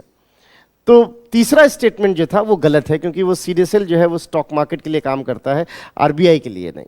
तो आपने, हालांकि उन्होंने थोड़ा इशारा किया है, अगर आप क्वेश्चन को ध्यान से देखें, थोड़ा इशारा किया था बॉम्बे स्टॉक एक्सचेंज का नाम लेके, कि आपके मन में बात आ जाए कि हाँ स्टॉक मार्केट की कुछ बात हो रही है यहाँ पे। तो अगर आप उस समय थोड़ा ध्यान से क्वेश्चन को पढ़ते तो, और अगर आपने पढ़ा होता पहले से, तो याद आ जाता कि हाँ नहीं, सीडीएसएल एनडीएसएल तो भाई स्टॉक मार्केट की चीज़ें हैं, इनका आरबीआई से क्या लेने देना। तो आप तीसरे स्टेटमेंट को गलत कर लेते हैं। अगर तीसरा स्टेटमेंट गलत है और पहले 2 सही हैं, तो आंसर हुआ बी। तो 1 और 2 इसका आंसर हुआ। तो ये बात रही कि ये क्वेश्चन मैं थोड़ा सा मुश्किल कहूँगा इस लिहाज से, क्योंकि ये जो है थोड़ा सा तीसरे स्टेटमेंट ने इसको थोड़ा मुश्किल बनाया था। अब ये अगला क्वेश्चन तो बिल्कुल एनसीईआरटी से लिया गया है, बेसिक बात है, हर क्लास में होती है। जितना जब भी आप आरबीआई के फंक्शन की बात करते हो, कहीं भी एनसीईआरटी पढ़ो, नोट्स पढ़ो, आपको हर जगह मिल जाएंगे, banking of the last resort. और पीछे 2 घटनाएं भी हुई थी, इसलिए पीडी 365 में इसका हवाला भी था। मुझे ठीक ठीक याद आ रहा है कि पीडी 365 की जो पहली खेप थी, जो मेन बुकलेट थी, उसमें इसकी बात हुई थी, banking of the last resort, क्योंकि उस समय पीएमबी क्राइसिस आ चुका था। येस बैंक वाले के लिए नया एक फॉर्मेट लाया गया था कंसोल बॉन्ड का, कि इस तरह से कुछ किया जा सकता है क्या। खैर, अब हम बात करें तो सवाल क्या था। सवाल ये था कि भारत में जो लेंडर ऑफ लास्ट रिसॉर्ट, ये ऑफिशियल टर्म है। देखिए, हिंदी में भी उन्होंने अंग्रेजी वाला टर्म दिया है ब्रैकेट में, इसलिए मैं हमेशा कहता हूँ बहुत ज़्यादा हिंदीकृत होने की आवश्यकता नहीं, आप अपनी नॉलेज और समझ को बेहतर करें। तो lender of the last resort जिसको आप बोलते हैं, इसका मतलब क्या होता है, जब भी किसी बैंक को दिक्कत होगी तो उनका आरबीआई उनका सहयोग करेगा, उन बैंकों के लिए जिन्होंने सीआरआर आरबीआई के साथ रखा हुआ है। देखिए, ये बहुत बड़ी घटना थी, क्योंकि ये आर्गूमेंट आया था, तो इसमें कोई ताजुब नहीं कि मैं पीछे देख रहा था कुछ एक स्टेट सर्विसेज के इम्तिहान में भी हरियाणा ने भी क्वेश्चन पूछा कि सीआरआर का पैसा कहाँ रख सकते हैं। उधर आपने देखा कि जो यहाँ पे क्वेश्चन वेस्ट बंगाल का स्टेट हुआ था, पीसीएस, वहाँ भी सवाल आया था। इसमें कोई ताजुब नहीं था, क्योंकि ये बड़ा डेवलपमेंट था सवाल। चूंकि आप एक धनराशि, हर एक बैंक का करंट अकाउंट होता है आरबीआई के पास, ये आप रूटीन क्लासेस में पढ़ते हो, और वो करंट अकाउंट जो है उसमें सीआरआर का पैसा डिपॉजिट होता, तो मतलब बैंकों का एक पैसा आरबीआई के पास पड़ा होता है, जिसमें उनको कोई ब्याज नहीं मिल रहा होता। तो उससे फ़ायदा क्या होता है? उससे 2 फायदे होते हैं। एक तो बैंकों को जरूरत पड़ने पर ओवरड्राफ्ट मिल सकता है, एक फ़ायदा होता है, मतलब अतिरिक्त धनराशि मिल सकती है। और दूसरा फ़ायदा ये होता है कि जो है, जब भी किसी बैंक को जरूरत पड़ेगी तो आरबीआई उनके सहयोग में खड़ा होगा। इसी को बोलते हैं lender of the last resort. So lender of the last resort सीधा सीधा एक कंसेप्ट एनसीईआरटी ने भी दिया हुआ है, आरबीआई के फंक्शंस आप पढ़ोगे तो वहाँ पर भी दिया हुआ है, नोट्स में तो है ही है, उसको हम लोगों ने बहुत कायदे से उसको डिटेल किया हुआ है। और वन चूंकि करंट अफेयर से भी जुड़ा हुआ था, दो बातें, दो घटनाएं हुई थी, पीएनबी के केस में दिखा था और येस बैंक के केस में दिखा था कि आरबीआई सहयोग में आई थी। तो सीधा सीधा सवाल था कि भाई अन्य स्रोतों से ऋण प्राप्ति में विफल होने पर व्यापार और उद्योग निकाय को ऋण प्रदान करना, नहीं, ये काम नहीं है, ये काम जो है ये क्रेडिट गारंटी का वित्त मंत्रालय लेगा। जाहिर सी बात है, या तो वित्त मंत्रालय का या तो कॉर्पोरेट मंत्रालय, आरबीआई को इससे क्या लेना देना, आरबीआई को व्यापार से सीधे कुछ लेना देना नहीं है। ये कंसेप्चुअल क्लैरिटी है आपकी, इसलिए मैं आपको बार बार कह रहा हूँ कि चीज़ों को समझने पर ज़्यादा ध्यान दीजिए बजाय डेटा रटने के। तो आरबी अगर कोई व्यापार की बात होगी तो या तो वित्त मंत्रालय आएगा सामने, या फिर उद्योग जो आपका कॉमर्स वाणिज्य मंत्रालय है वो सामने आएगा, उनको काम करना चाहिए इस तरह का कुछ। अस्थायी संकट के समय बैंकों के लिए चलने दिए, तो जान ही रहे हैं आप, मेन तो अगर किसी ने सिद्धांत पढ़ा है, क्लास में पढ़ा, तो उसको बिल्कुल ठीक याद आ जाएगा। एनसीईआरटी ने बाकायदा ये लाइन लिखी हुई है कि उनके लिए फिर फैसिलिटी उपलब्ध कराते हैं banking of the last resort में।